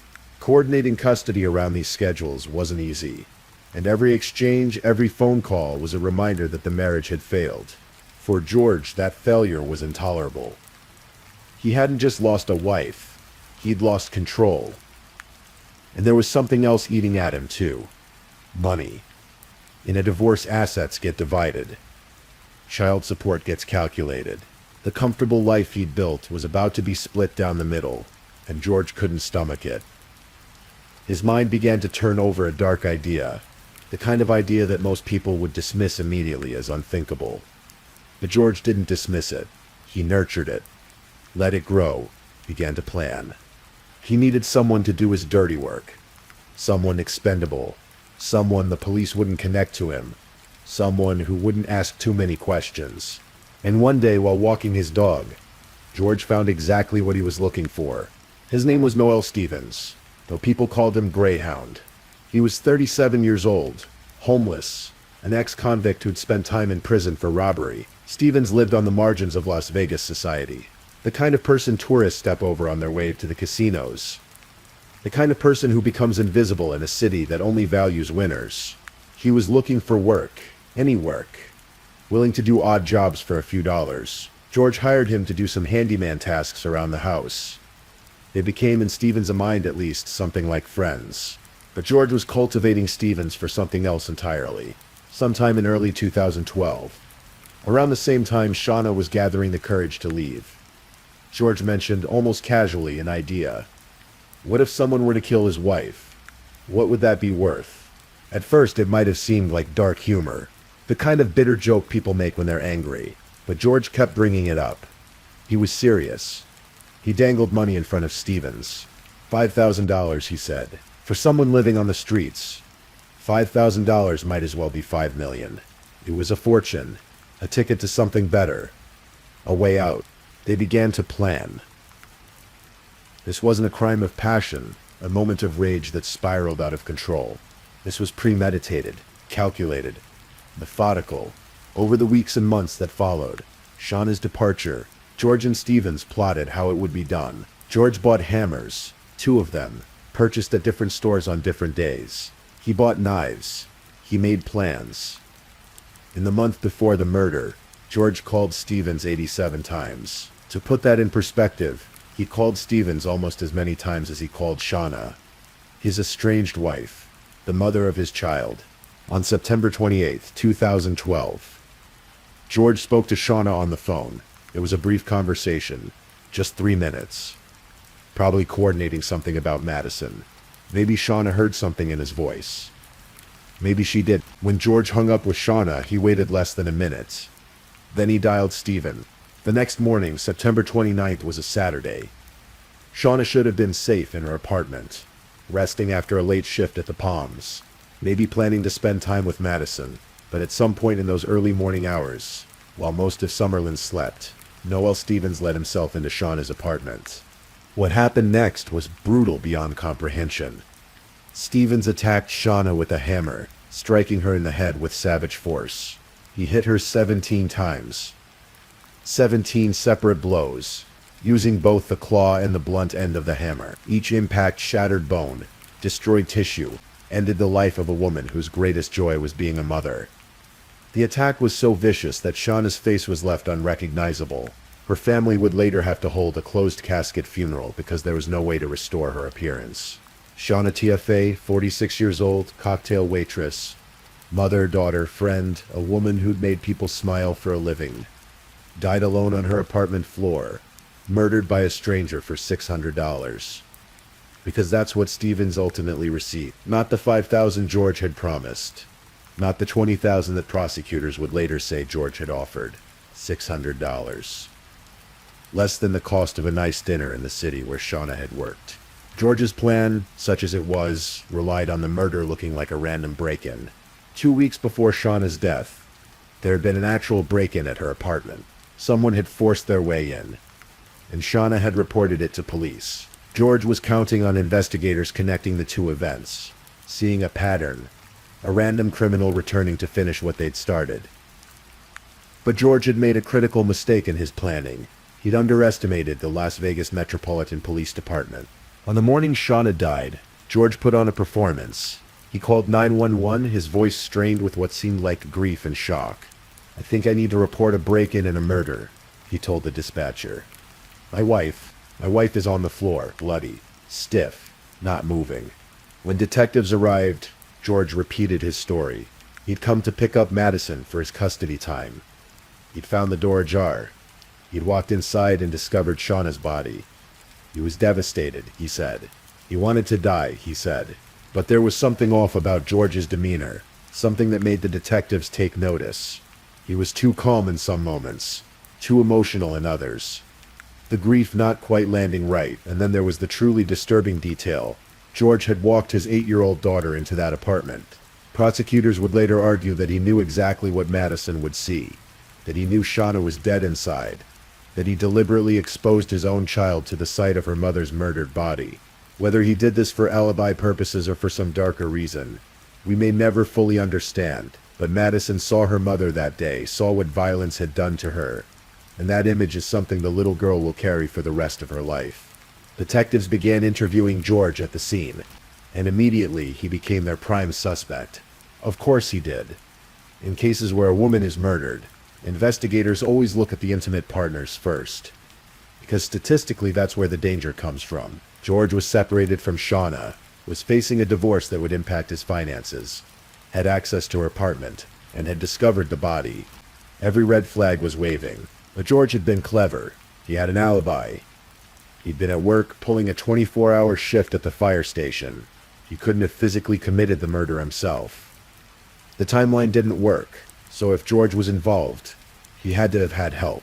Detectives began pulling phone records, retracing George's movements, looking for connections. And that's when Noel Stevens' name came up. The phone records showed those 87 calls between George and Stevens in the month before the murder. That was highly unusual. Why would a firefighter be calling a homeless handyman that many times? Detectives brought Stevens in for questioning. At first, Stevens denied everything. Sure, he knew George. He'd done some odd jobs for him, but he had nothing to do with any murder. Detectives weren't buying it. They kept pressing, and then they arrested Stevens on an unrelated charge. Possession of a controlled substance with intent to sell. They had him in custody, and they had time to build their case. Meanwhile, George was spiraling. He knew the police were closing in. He knew Stevens was in custody and might talk. In the days after the murder, George tried frantically to reach Stevens by phone, calling him repeatedly, getting no answer. He'd even bought a gun, which prosecutors would later suggest was meant to silence Stevens permanently. But Stevens was already in jail beyond George's reach, and the walls were closing in.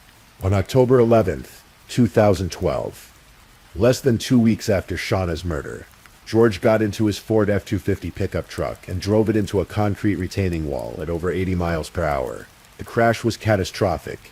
George survived, but with serious injuries. Prosecutors would later argue that it was a botched suicide attempt, that George had tried to kill himself rather than face arrest and prosecution. But George didn't die, and the case against him only grew stronger, because by then Stevens had started talking, faced with overwhelming evidence and a murder charge. Stevens admitted everything. He told detectives about the planning, the hammers, the promises of money. He described in horrifying detail how he'd killed Shauna, how many times he'd struck her, what George had told him to do. Stevens agreed to plead guilty and testify against George in exchange for a plea deal. He would admit to first-degree murder, robbery and conspiracy charges, and in return he would avoid the death penalty. George TFA was arrested and charged with 8 counts, including first-degree murder with a deadly weapon, conspiracy to commit murder, robbery, and burglary. The trial began in August 2015, nearly 3 years after Shauna's death. The prosecution presented a devastating case. They showed the jury surveillance footage of George and Stevens shopping together, buying hammers and knives in the days before the murder. They presented the phone records showing those 87 calls. They put Stevens on the stand, where he testified about the entire plot, describing how George had approached him, how they'd planned it together, how George had promised payment. Stevens told the jury about the night of the murder, how he'd waited for Shauna to be home alone, how he'd carried out the killing exactly as George had instructed. The evidence was circumstantial in some ways. There was no recording of George explicitly ordering the hit, no written contract for murder, but the pieces fit together too perfectly to be coincidence. The hammers, the phone calls, the timing, the money, the attempted suicide, all of it pointed to one inescapable conclusion. George TFA had hired Noel Stevens to kill his estranged wife. George's defense team argued that the prosecution hadn't proven their case. Beyond a reasonable doubt, they put George's sister on the stand as a character witness, painting him as a devoted father and public servant who could never do such a thing. But George himself never testified. His lawyers advised him to remain silent, which was his right. But it also meant the jury never heard his version of events, never saw him deny the charges directly. The trial lasted weeks. Shauna's family sat in the courtroom day after day listening to the details of how she died, seeing the evidence of George's betrayal laid out piece by piece. They'd trusted him once, welcomed him into their family, believed he loved Shauna. Now they understood he'd been planning her death for months. On September 30th, 2015, the jury reached their verdict. Guilty. Guilty on all counts. George TFA sat calmly as the verdict was read, showing no visible emotion, the same flat affect he displayed throughout the trial. On December 1st, 2015, George was sentenced to life in prison without the possibility of parole. The judge also sentenced him to additional consecutive sentences for the other charges, ensuring he would never see freedom again. Noel Stevens, who'd cooperated with prosecutors and pleaded guilty, received his own lengthy sentence, though not life without parole. He would be eligible for parole eventually, though whether he'll ever be released is another question. But that wasn't quite the end of the story. In July 2017, 5 years after Shauna's murder, something unexpected happened. George TFA, serving his sentence at Alley State Prison in Nevada, wrote a confession.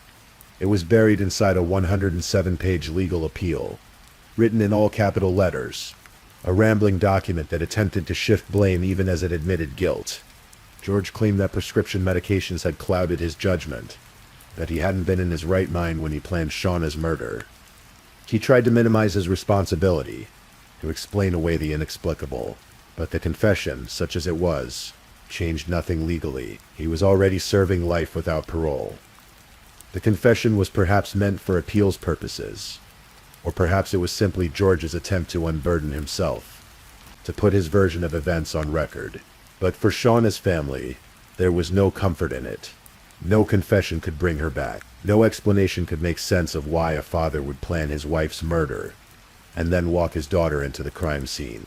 Today, George TFA remains in prison, and he will die there. Noel Stevens is also incarcerated, serving his time for the role he played in ending Shauna's life. And Madison, who was 8 years old when she lost her mother in the most traumatic way imaginable, is being raised by Shauna's family. They've tried to give her stability, love, a chance at a normal life despite the horror of what she witnessed and what she lost. Shauna's family created a fundraiser called Shauna's Wish to help support Madison's future. Because that's what Shauna would have wanted. Everything she did. Every late night at the Palms. Every smile she forced when she was exhausted. was for her daughter, and even in death, even after everything was taken from her, Shauna's love for Madison endures through the family who is ensuring that little girl has the opportunities her mother dreamed of for her. The case of Shauna Tiafe is in many ways a familiar story. A woman leaves an abusive relationship and pays for it with her life. According to the National Coalition Against Domestic Violence, the period after leaving an abusive partner is the most dangerous time for victims. The loss of control, the threat of financial consequences, the public failure of the relationship. For some abusers, these factors trigger escalation to lethal violence. Shauna did everything right. She left, she got her own place. She was building an independent life, and still her husband found a way to destroy her. What makes this case particularly disturbing is the premeditation, the cold calculation of it all. This wasn't a crime of passion. George had months to change his mind, to see reason, to remember that Shauna was the mother of his child, a human being who deserved to live. Instead, he spent those months planning her death, shopping for murder weapons, grooming a desperate man to do his dirty work, making dozens of phone calls to ensure his plan would succeed. And perhaps the most chilling aspect of all, George was a first responder. He'd taken an oath to protect and serve, to save lives, to run into burning buildings when others ran out. He was supposed to be a hero. Instead, he became a killer, using his knowledge of crime scenes and investigations to try to craft the perfect murder. He understood how police think, how evidence gets collected, how alibis work. He thought he was smarter than the detectives who would investigate his wife's death. He was wrong. In Las Vegas, where Shauna lived and died, the lights still shine. The Palms Casino, where she worked for years, still serves drinks to gamblers, hoping for a lucky break. The apartment in Summerlin where she died has likely been rented to someone else by now, someone who may not even know what happened there. Life goes on in the city of second chances, and Shauna's story becomes one of thousands of tragedies that have played out in the desert. But she wasn't just a statistic, just another true crime story. Just another woman killed by a man who claimed to love her. Shauna Tiafe was a daughter, a friend, a cocktail waitress who made people smile, and most importantly, a mother who loved her child more than anything in the world. She deserved to watch Madison grow up, to see her daughter graduate, fall in love, maybe have children of her own. She deserved to grow old, to retire from the casino floor, to spend her later years in peace. She deserved to live. George Tiafe took all of that away. Not in a moment of rage, not in a split-second decision he couldn't take back, but deliberately, methodically, over weeks and months of planning. He took away Madison's mother. He took away a daughter from her parents. He took away a friend from the people who loved her. And for what? Money? Pride? The inability to accept that his wife didn't want to be married to him anymore? There's no answer that makes sense. No explanation that satisfies. Evil rarely makes sense when you look it in the eye. And make no mistake, what George Tiafe did was evil. Not the supernatural kind you see in horror movies, but the human kind, the banal kind. The kind that wears a firefighter's uniform and smiles for family photos and shakes hands with colleagues, all while planning murder in the quiet spaces of its mind. Justice, such as it exists, has been served. George will never be free. Stevens will spend decades, at minimum, behind bars. But justice doesn't resurrect the dead. It doesn't erase trauma. It doesn't give Madison her mother back. So tonight, as you drift off to sleep, spare a thought for Shauna Tiafe. Remember her not as a victim, but as a person who lived, who loved, who worked hard and laughed often, and made the world a little brighter for the people around her. Remember that behind every true crime story is a real human being, whose life mattered, whose absence leaves a hole that can never be filled. And if you're someone who's trying to leave a dangerous relationship, know this. Shauna's story doesn't mean you shouldn't leave. It means you should leave carefully, with help, with a safety plan, with people who support you. Call the National Domestic Violence Hotline. Tell people what's happening. Document everything. Leave when your abuser isn't home. Change your routines. Get a protective order. Don't go back no matter what they promise. Your life matters. Your safety matters. And there are people who want to help you survive, who want you to have the future that Shauna Tiafe never got to see. Please, if you're still awake, let's move on to our last story.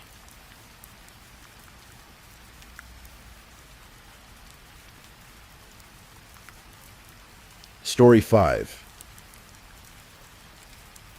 On December 22nd, 2006, just 3 days before Christmas, Gary Gregory drove through the quiet streets of Wayne, Pennsylvania with a heart lighter than it had been in years. His sister Ellen was finally leaving her husband, after decades trapped in what family members described as a suffocating marriage.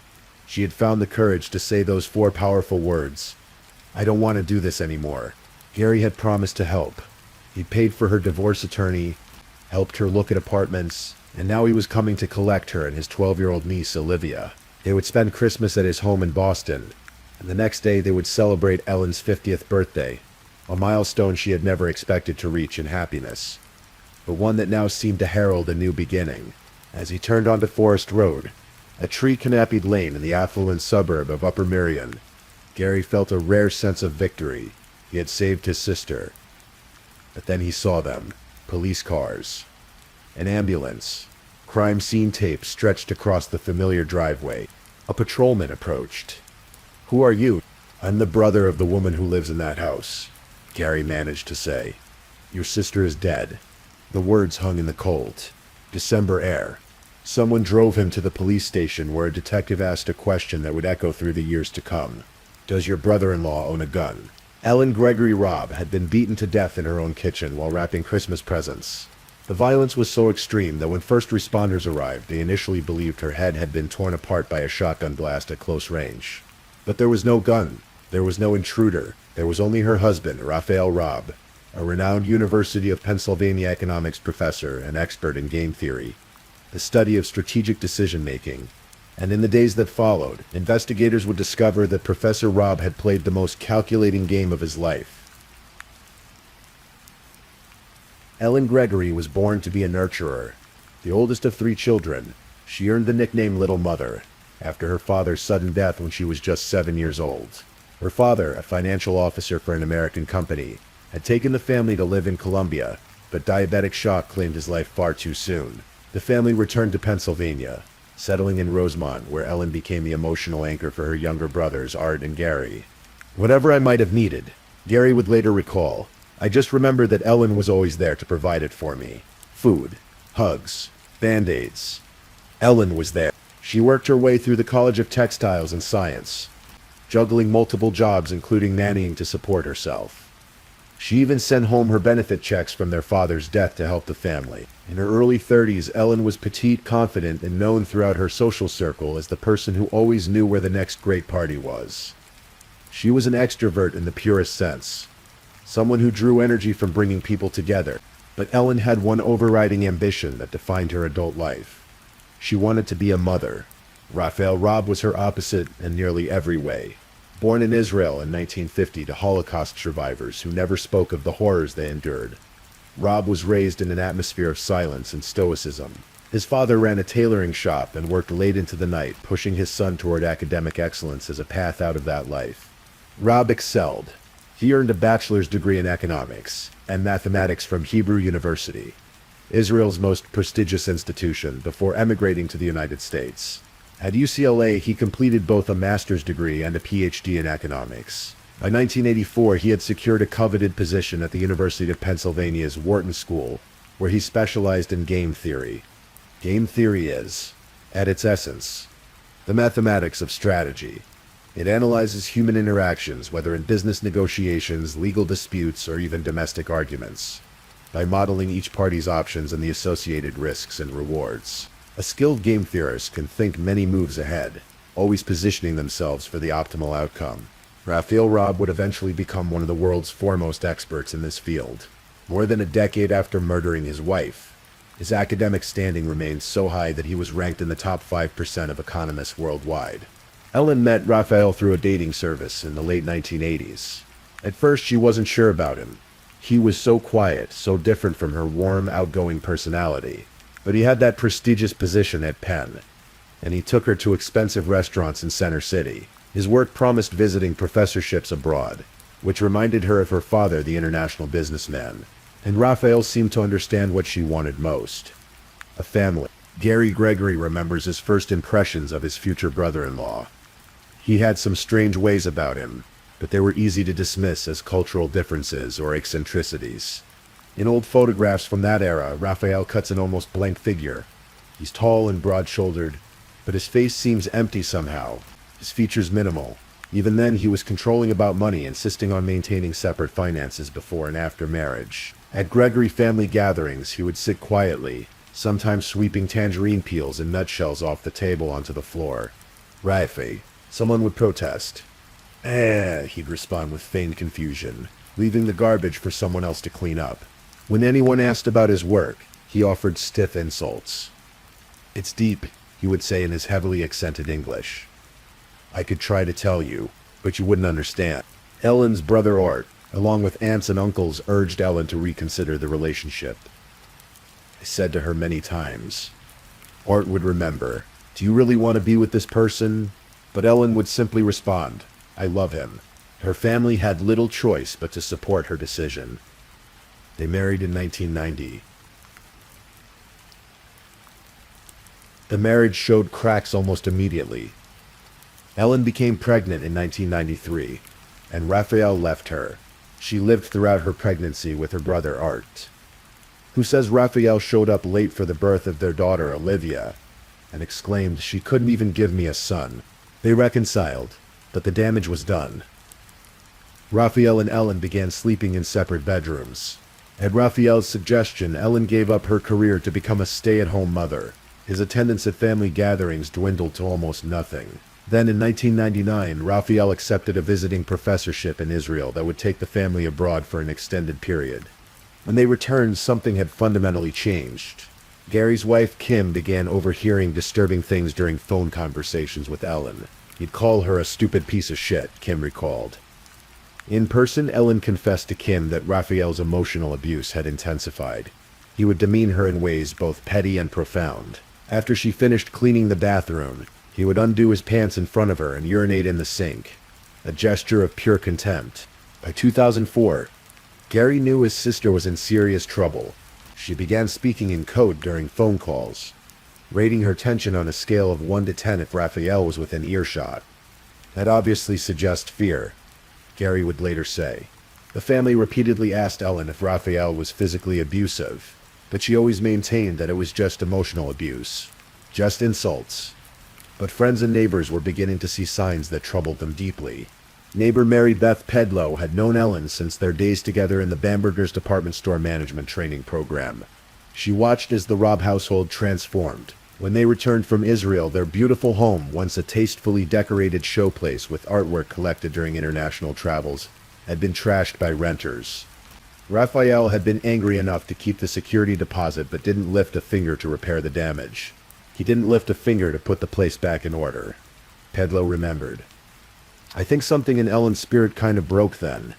The house filled with clutter, boxes upon boxes, many unopened, created narrow pathways through rooms that had once been immaculate. Ellen was developing a hoarding disorder, though no one used that term at the time. What they didn't fully understand then was that hoarding, depression, and obsessive-compulsive disorder are often linked to trauma, particularly domestic abuse. Raphael seemed to advertise his dominance over Ellen in small, cruel ways. He drove new BMWs while Ellen shuttled their daughter around in a beat-up Subaru. The message was clear to everyone who knew them. I have the money, I have the power. Ellen confided in friends like Pedlow that she wanted to leave, but Raphael had made a chilling threat. If she tried to divorce him, he would take Olivia to Israel, and Ellen would never see her daughter again. Another friend, Luann Dubin, had a daughter named Brooke who was close with Olivia. The girls had been friends for years, but around 2003, the sleepovers at the Robb house began to change. Brooke would call before bed. "Can you come pick me up?" The house had become uncomfortable. Some nights Brooke heard yelling, fights, dishes breaking. Other times she heard Raphael speaking disparagingly to Olivia about her mother, often telling the 12-year-old that Ellen had no money, as if teaching the girl to view her mother with contempt. There were never any calls to police about domestic disturbances at the Robb home. After her mother's death, Olivia told investigators she never saw violence, but the psychological abuse was relentless and methodical. Then, in October 2006, Ellen attended a high school friend's birthday party, or rather she didn't. She called her old friend Becky Rector to say she couldn't come. She was embarrassed. She had a black eye and her husband had given it to her. Rector pulled over in a parking lot and cried with Ellen for nearly 2 hours. For the first time, Ellen admitted that Raphael had become physically violent. She suspected that his father in Israel had abused his mother, and that his father had never accepted Raphael's marriage to an American Gentile. Being around his father during that long visit had somehow unleashed something darker in Raphael. "You and Olivia can live with me," Rector pleaded. "Don't worry," Ellen said. "My brothers are taking care of me. I'm leaving him." In the fall of 2006, Ellen finally made her decision. During one of their coded phone conversations, she told Gary, "I don't want to do this anymore." Gary seized the moment. "Maybe you should go." Ellen raised the practical concerns that had kept her trapped for so long. Raphael controlled all the money. How would she pay for a divorce attorney without him knowing? How would she support herself and Olivia? "Don't worry about money," Gary told her. "I'll pay for the attorney. I'll get you and Olivia started in a new place." Gary kept his promise. He hired divorce attorney Al Shamtub, who advised Ellen that she could expect about $4,000 a month from Raphael for perhaps as long as 15 years, potentially totaling $600,000. They even found her an apartment, a rental for $1,550 a month where she and Olivia could start fresh. Ellen began shopping differently, buying pots, pans, sheets, towels, all the things you need to furnish a new home. These items added to the clutter in the house, but they represented something Raphael didn't understand. Hope. Friends noticed the change in Ellen immediately. She seemed lighter, happier. She told me she was leaving Rafi with this light in her eyes. Luann Dubin remembered. She wanted Olivia to see there was a better way of living. I was like, Ellen is back. But Ellen didn't know what experts in domestic violence understand all too well. An abused partner is never in more danger than in the window between deciding to leave and getting fully away. That window from the moment the partner says, "I'm leaving," until about a year after they've established their independence, is when they face the greatest risk of violence, even death. Ellen Gregory Robb was squarely in that window on December 22nd. That morning began like many others in the Robb household. Raphael would later claim that he and Ellen argued about holiday plans. She and Olivia were supposed to travel to Boston to spend Christmas with Gary and celebrate Ellen's 50th birthday. According to Raphael, he was concerned they would overstay and Olivia would miss school when classes resumed. What Raphael didn't mention in his initial story was that Ellen had already met with her divorce attorney. The papers were being prepared. His control over her was slipping away, along with a significant portion of his wealth. Olivia left for school. The house was quiet except for the couple and their small dog, Copper, a Shih Tzu who normally had the run of the house. Ellen was in the kitchen, wrapping Christmas presents. The pen she was using to write gift tags was poised in her hand. What happened next would be disputed in the years to come, but the physical evidence told a story of unspeakable violence.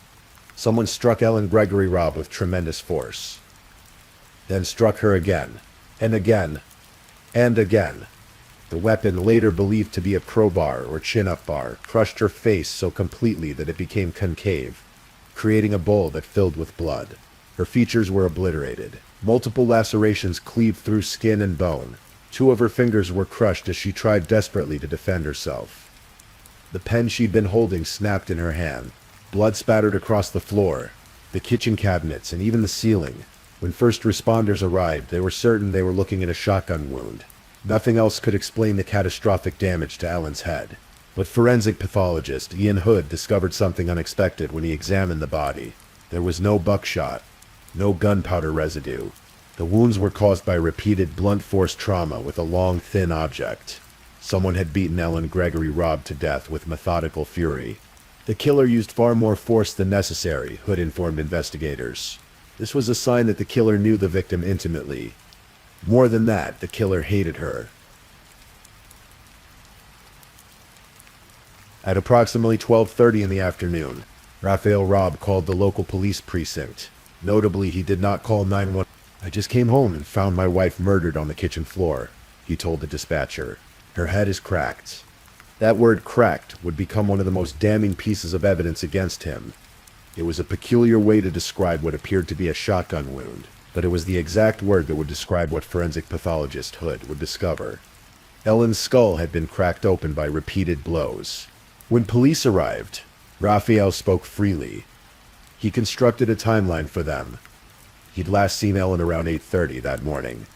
She was wrapping gifts in the kitchen while Olivia got ready for school. After Olivia left, Raphael ran errands, stopping in Chinatown for fruit, going to a Wawa near Penn for soda, dropping off grades at the university. He said he arrived home around noon. He discovered Ellen on the kitchen floor. He briefly touched her face, realized she was dead, and went upstairs. He left his laptop and briefcase on his bed. Then he heard Copper, their Shih Tzu, barking in Olivia's bedroom. He checked, concerned that Olivia might have come home early from school, but found only the dog. Copper was locked inside the bedroom. Raphael went back downstairs to call the police, but suddenly needed to urinate. He walked down the hall to the bathroom and noticed that the glass in the rear door was shattered. Finally, he called the police. Not 911, but the local precinct. Investigators immediately spotted problems with his story. Parts of his alibi checked out. Surveillance footage showed him drinking an entire soda at the Wawa, and the university confirmed he dropped off grades. But employees at the Chinatown-produced store he claimed to visit didn't remember seeing him that day. The timing seemed off. And then there was the supposed break-in. The shattered glass lay in perfect shards on the floor. If an intruder had broken the glass to enter, they would have crushed it underfoot. The break-in was obviously staged. But the most peculiar detail was the dog. Copper, who normally had complete freedom to roam the house, had been locked in Olivia's bedroom. There were no bloody paw prints anywhere in the house. No blood on Copper at all. District Attorney Bruce Castor, who visited the crime scene the day after the murder, understood the significance immediately. In his long career prosecuting homicides, he'd been to many murder scenes involving family pets. They walk in, especially a family pet, right in the blood. Castor would later explain, to check on the master to see what's wrong. Then they track the blood all over the place. The absence of bloody paw prints suggested only two possibilities. Either Raphael had killed his wife in a spontaneous attack, and then, in the aftermath, cleaned himself and secured the dog before it could investigate, or he had planned the murder and locked the dog away beforehand. As detectives David Gershonik and Drew Marino dug deeper, Raphael's story developed more holes.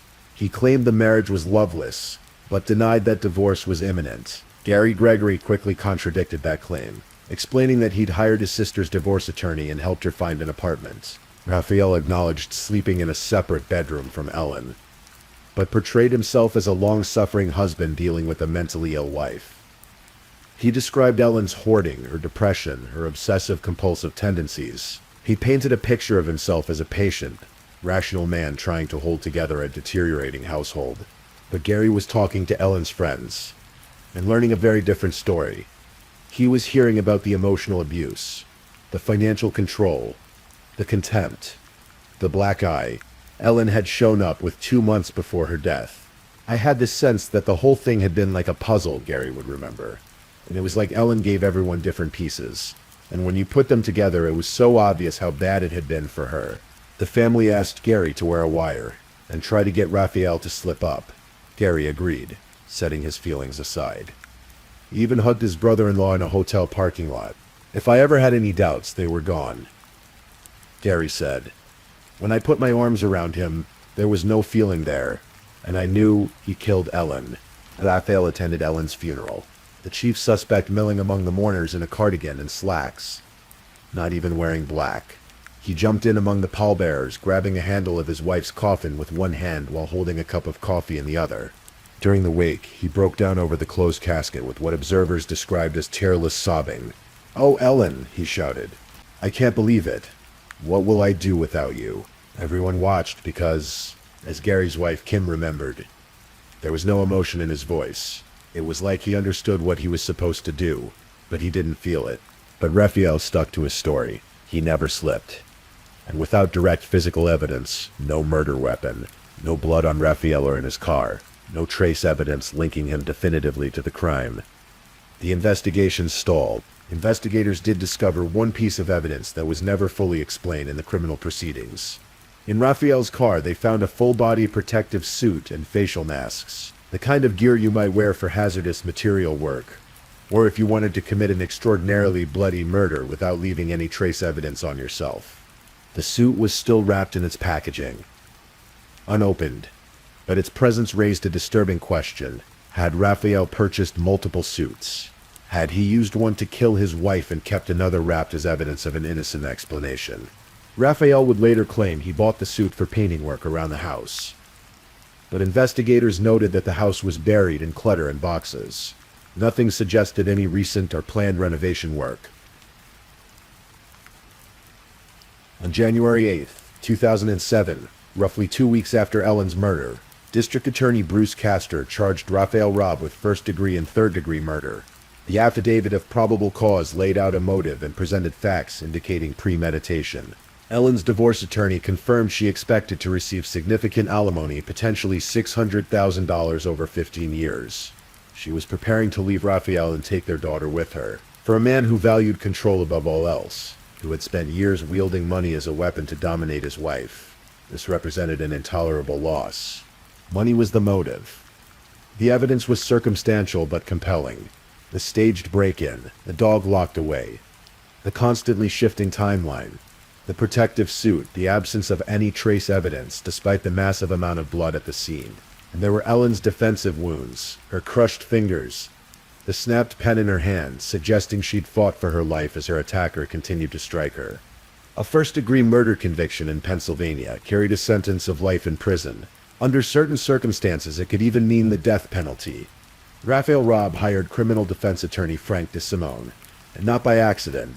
DeSimone had defeated Bruce Castor in only one homicide case during Castor's career, the 1994 acquittal of Patty Swinehart, who had been accused of plotting her estranged husband's murder.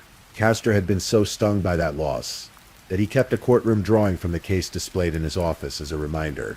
DeSimone thought an acquittal was possible, but he also understood the risks. A jury trial on first-degree murder charges was a gamble. If they lost, his client would likely die in prison. Bruce Castor had his own concerns about going to trial. The case was circumstantial. There were boot prints in the blood, but experts couldn't definitively match them to Raphael's size 12 shoe, and no boots had been recovered. For all the blood at the scene, there was none on Raphael, none in the house's plumbing, none in his car. In the age of CSI-influenced juries, Castor knew that circumstantial evidence could be a tough sell. In March 2007, Castor approached DeSimone with an offer. If Raphael would plead guilty to voluntary manslaughter, the first-degree and third-degree murder charges would be dropped. Voluntary manslaughter is defined as killing someone in the heat of passion, with serious provocation but without premeditation. The sentence range in Pennsylvania was 5 to 10 years, meaning Raphael could potentially be paroled in as little as 4.5 years. From a game theory perspective, the calculation was straightforward. A first-degree murder conviction meant life in prison, or worse. A manslaughter plea meant a maximum of 10 years, with the possibility of much less. Any rational person weighing cost versus benefits would take the deal. But there was something else Raphael would gain from a plea deal: the opportunity to control the narrative. Without a trial, there would be no extensive cross-examination of witnesses, no detailed presentation of evidence. The official record of what happened to Ellen Gregory Robb would be largely written by her killer. Raphael delayed for months, but ultimately he accepted the deal. On November 26, 2007, he entered his guilty plea. In his plea statement, Raphael told his version of events. He and Ellen argued that morning in the kitchen about the Boston trip. He expressed concern that she and Olivia would overstay, causing their daughter to miss school. The argument escalated. Ellen pushed him. She was 5'4" and overweight. He was 6 feet tall and fit, but according to Raphael, when she pushed him, he fell and struck his head on the counter. "I just lost it," he told the judge. A chin-up bar he had yet to install was lying nearby on the kitchen floor. He grabbed it and started swinging. He couldn't stop himself. The plea deal positioned Ellen as the provocateur, the one who turned a simple disagreement into a physical confrontation. The legal term used was serious provocation, which suggested that Ellen bore some responsibility for her own death. Gary and Art Gregory had mixed feelings about the plea. They believed Raphael had premeditated the murder, but they were also relieved to avoid a trial, and to have Raphael admit at least that he had killed their sister. They still trusted Bruce Castor, the high-profile prosecutor who had won so many cases against powerful defendants. What they didn't realize was that the plea was just the beginning of Raphael's efforts to rewrite history. Raphael's sentencing hearing, held in November 2008, became what Ellen's family would later describe as a second murder scene. This time, an assassination of her character. Raphael's defense team brought in psychologist William Russell, who had never personally examined Ellen, but claimed to have reviewed her medical records and interviewed her husband extensively. Russell testified that Ellen had become severely dysfunctional after Olivia's birth. She suffered from depression, obsessive-compulsive disorder, and hoarding. She fed Olivia from a bottle until the child was 6 years old, suggesting a deeply unhealthy attachment. According to Russell's testimony, Ellen had spiraled into mental illness while Raphael did his best to hold the household together. He made dinner. He shopped for groceries. He tried to manage his wife's free spending as she accumulated mountains of items they didn't need, cluttering the house with boxes that were never even opened. There are victims all over the place, defense attorney Frank DeSimone told the court. He stated flatly, "This is not a domestic abuse case." Gary and Art Gregory both testified, but they said later that they weren't properly prepared by Castor, the prosecutor who had recently won a race for Montgomery County Commissioner and was juggling his new duties. Didn't prime them on what they could and couldn't say. They angered the judge with missteps, like arguing that their sister's killing had been premeditated, something outside the scope of the manslaughter plea. Most devastatingly, Castor didn't call any of Ellen's friends to testify. Luann Dubin, Mary Beth Pedlow, Sharon Selman, the women who had known Ellen best and could have refuted Russell's characterization, sat in the courtroom, ready to speak. They'd approached Castor multiple times, volunteering their testimony.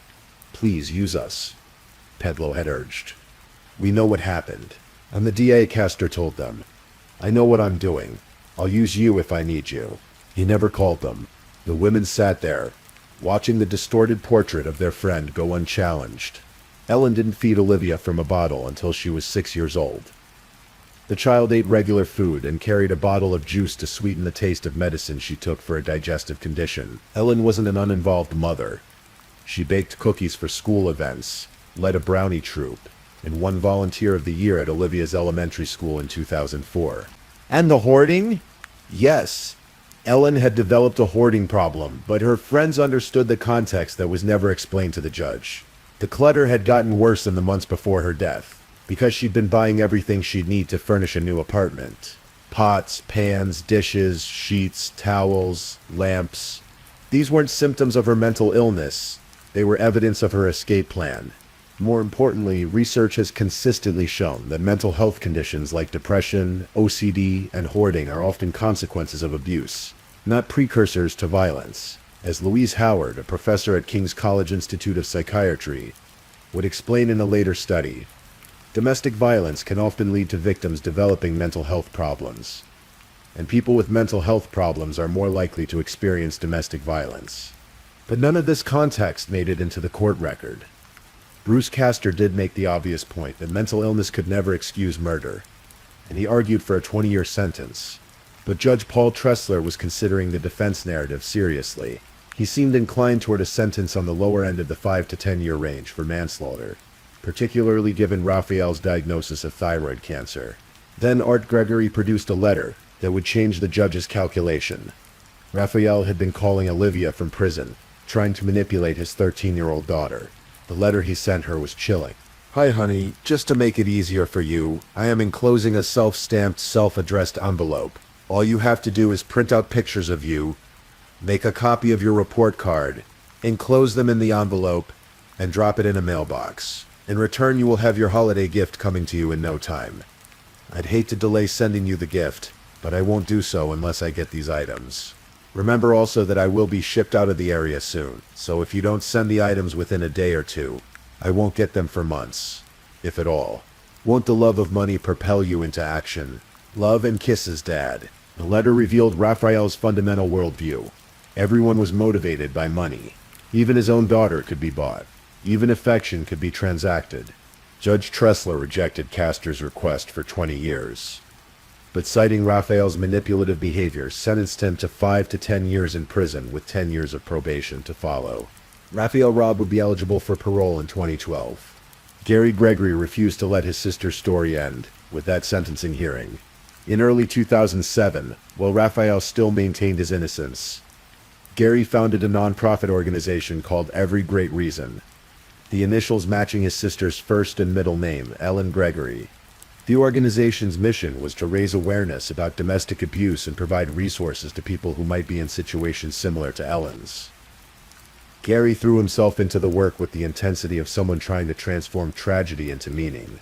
"We have to find some way to turn this tragedy into triumph," he had told his wife Kim that awful weekend after Ellen's death. Gary contacted domestic violence experts like Beth Sturman, director of Laurel House, and Maria Macaluso, director of the Women's Center of Montgomery County. When he described Ellen's relationship with Raphael, both women recognized the pattern immediately. They'd seen it hundreds of times. The relationship often begins with generosity and charm. Then comes subtle, controlling behavior. Money becomes a weapon. The abuser demeans their partner's family and friends, establishing dominance. The abuse is usually emotional at first, but then it escalates into physical violence. Half of abused women never know to the hospital or call the police. They feel shame. They blame themselves. Ellen's habit of giving different pieces of information to different people was textbook behavior for someone trying to ask for help while still protecting themselves and their child. It was a muted cry from someone who was still blaming herself for her situation. And the fact that Ellen was killed just weeks after deciding to leave Raphael, that timing was tragically predictable. As Maria Macaluso explained, there is a window from right after the partner says "I'm leaving," until about a year after they've gone when they face the greatest danger. Raphael Robb had murdered his wife in the deadliest window of domestic violence. To anyone who understood these patterns, Ellen's death was a textbook case. But Gary's most important fight was still ahead. In November 2012, after serving 5 years in prison, Raphael applied for parole under Pennsylvania law. Inmates convicted of violent crimes are eligible for parole after serving the minimum sentence if they demonstrate good behavior and accept responsibility for their crime. Raphael had done both. He'd been a model prisoner. He'd pleaded guilty and expressed remorse. The parole board approved his release. Gary Gregory immediately launched a public campaign. He rallied media attention, organized letter-writing efforts, and enlisted both Bruce Castor and Judge Tressler to weigh in. The judge wrote a detailed letter describing Raphael's manipulative behavior toward his daughter, which had continued from prison. The outpouring was so intense that the parole board did something rare. They rescinded their decision. Raphael Robb would not be released early. Working with State Representative Mike Vereb, Gary helped pass legislation they called Ellen's Law. The new law guaranteed that victims' families could address the parole board before any vote on releasing a violent offender. Since its passage, more than 5,000 survivors have appeared before parole boards in Pennsylvania to tell their stories. Each one represents some victory for Ellen, Gary said. The fight to keep Raphael in prison became an annual ritual. Every year, Raphael would apply for parole. Every year, the Gregory family, now using the law Ellen had inspired, would appear before the parole board to oppose his release. And every year, they won. Raphael Robb would serve his full 10-year sentence. But Gary wasn't finished. In 2014, the family filed a wrongful death lawsuit against Raphael. They hired renowned civil attorney Robert Manguluzzi, and the case went to trial that November. The civil trial operated under different rules than a criminal case. The standard of proof was lower, preponderance of evidence rather than beyond reasonable doubt, and Raphael could be compelled to testify.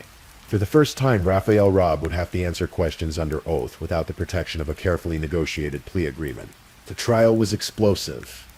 Olivia, now 20 years old, testified that she had been afraid of her father, contradicting what she'd told police as a 12-year-old girl. She described his violent temper and controlling behavior. But the key witness was Raphael himself. Attorney Bob Manguluzzi wasted no time establishing the terms of engagement. As soon as Raphael settled into the witness chair, Manguluzzi advanced. "You're a killer and a liar, Mr. Robb, aren't you?" Raphael paused for only a moment before responding with clinical precision. "Killer, yes. And liar, too, yes." Then Manguluzzi revealed evidence that had never been presented in criminal court. The protective suit found in Raphael's car.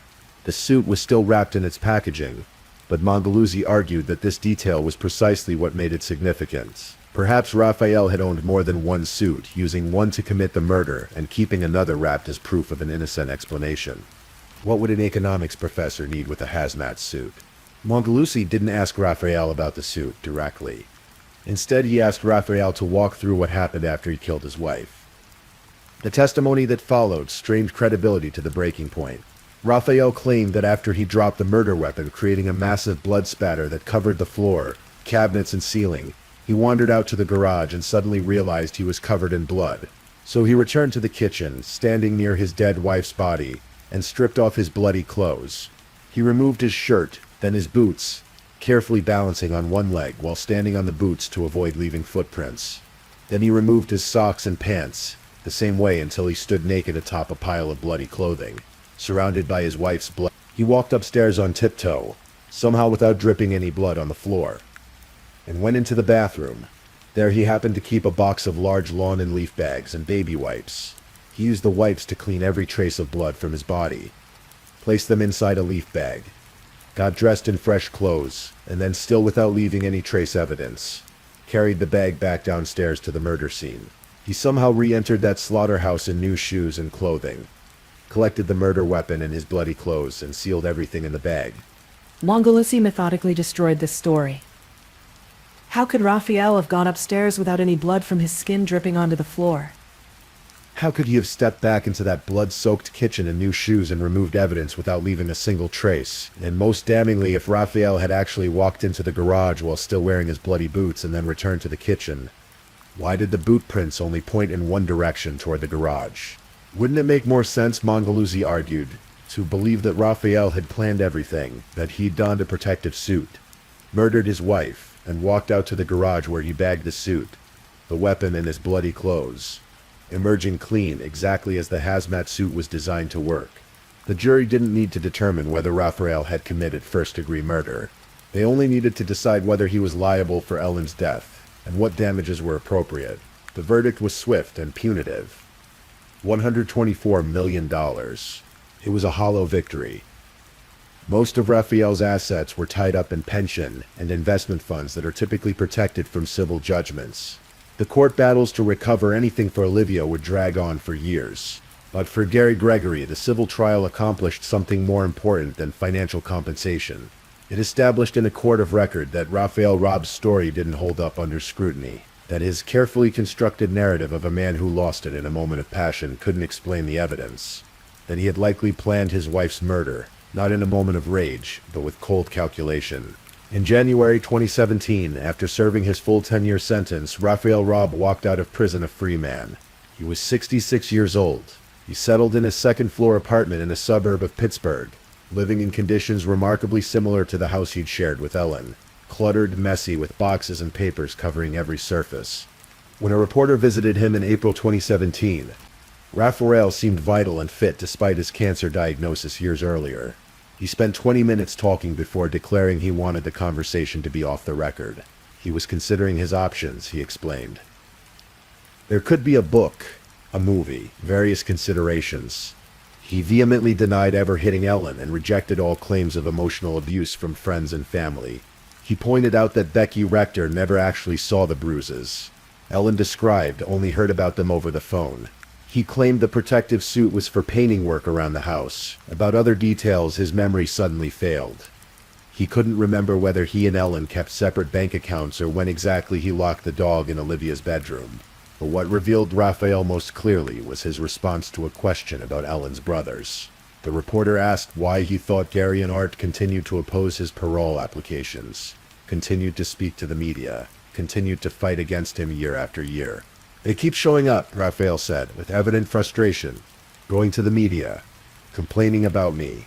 Why would they still be so angry? What's in it for them? You would think they would move on with their lives. We should all move on with our lives. He even suggested that their efforts to keep him in jail were part of a calculated strategy, that they were building their civil case by posing as mourners when what they really wanted was money. The reporter asked a simple question. Do you ever think that maybe the brothers just hate you because you killed their sister? Raphael paused, considering the question from his game theorist perspective, weighing motivations and outcomes. He said in a high-pitched exhalation, staring into the distance. That could be. They want to cause me pain. But what does that actually accomplish? It is the money. That is the motivation that makes the most sense to me. In that moment, Raphael Robb revealed everything about how he viewed the world.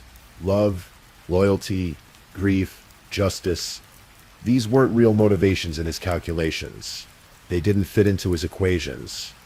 The only variable that made sense to him, the only currency he truly understood, was money. He could never comprehend that Gary and Art Gregory fought for their sister simply because they loved her, because her life mattered, because her story deserved to be told truthfully. Game theory teaches us that every human interaction can be modeled as a strategic game where rational actors pursue optimal outcomes. Raphael Robb spent his career studying these models, analyzing negotiations, teaching students how to think several moves ahead. And in his own life, he seemed to apply those principles with ruthless efficiency. When his wife threatened to leave him, taking half his wealth and his daughter, he eliminated the threat.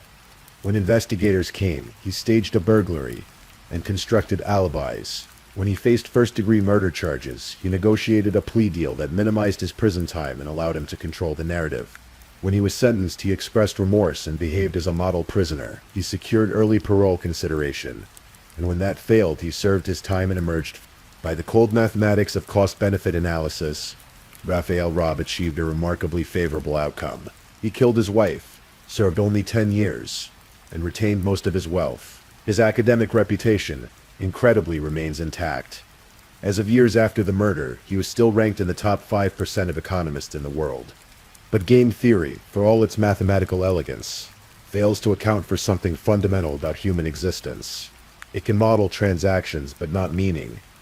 It can predict outcomes but not understand value. It can calculate costs but not comprehend the weight of a life. Ellen Gregory Robb was 50 years old when she died. She never got to see her daughter graduate from high school or college. Never got to walk Olivia down the aisle or meet her grandchildren.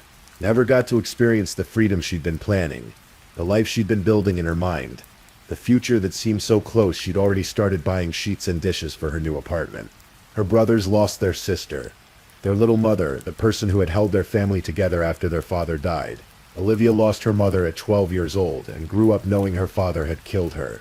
The friends who loved Ellen carry the weight of wondering if they could have done more, said more, understood the danger more clearly. And what did Raphael Robb gain? 10 years of freedom that he's spent living alone in a cluttered apartment, estranged from his daughter, fighting legal battles over money, unable to comprehend why Ellen's brothers won't move on. He won his game, but the prize was isolation and a legacy of horror. In the end, the game theorist miscalculated the most important variable of all. He could plan the murder, he could stage the scene, he could negotiate the plea, but he couldn't calculate the enduring power of love, the permanence of loss, or the way that some truths refuse to stay buried no matter how carefully you construct your narrative. Ellen Gregory Robb's name lives on in a law that helps protect victims. Her story is told and retold as a warning about the lethal danger that lurks in controlling relationships. And her brothers continue to fight, not for money, but for something Raphael Robb's equations could never capture.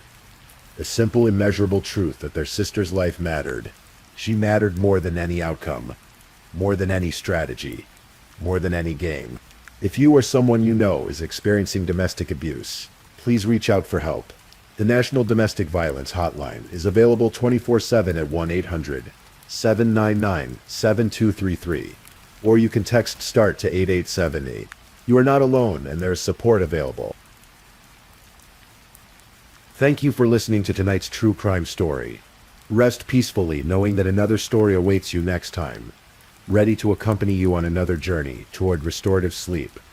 But if you're still awake, don't forget to like and subscribe so you don't miss our next true crime stories. And until next time, stay safe and take care.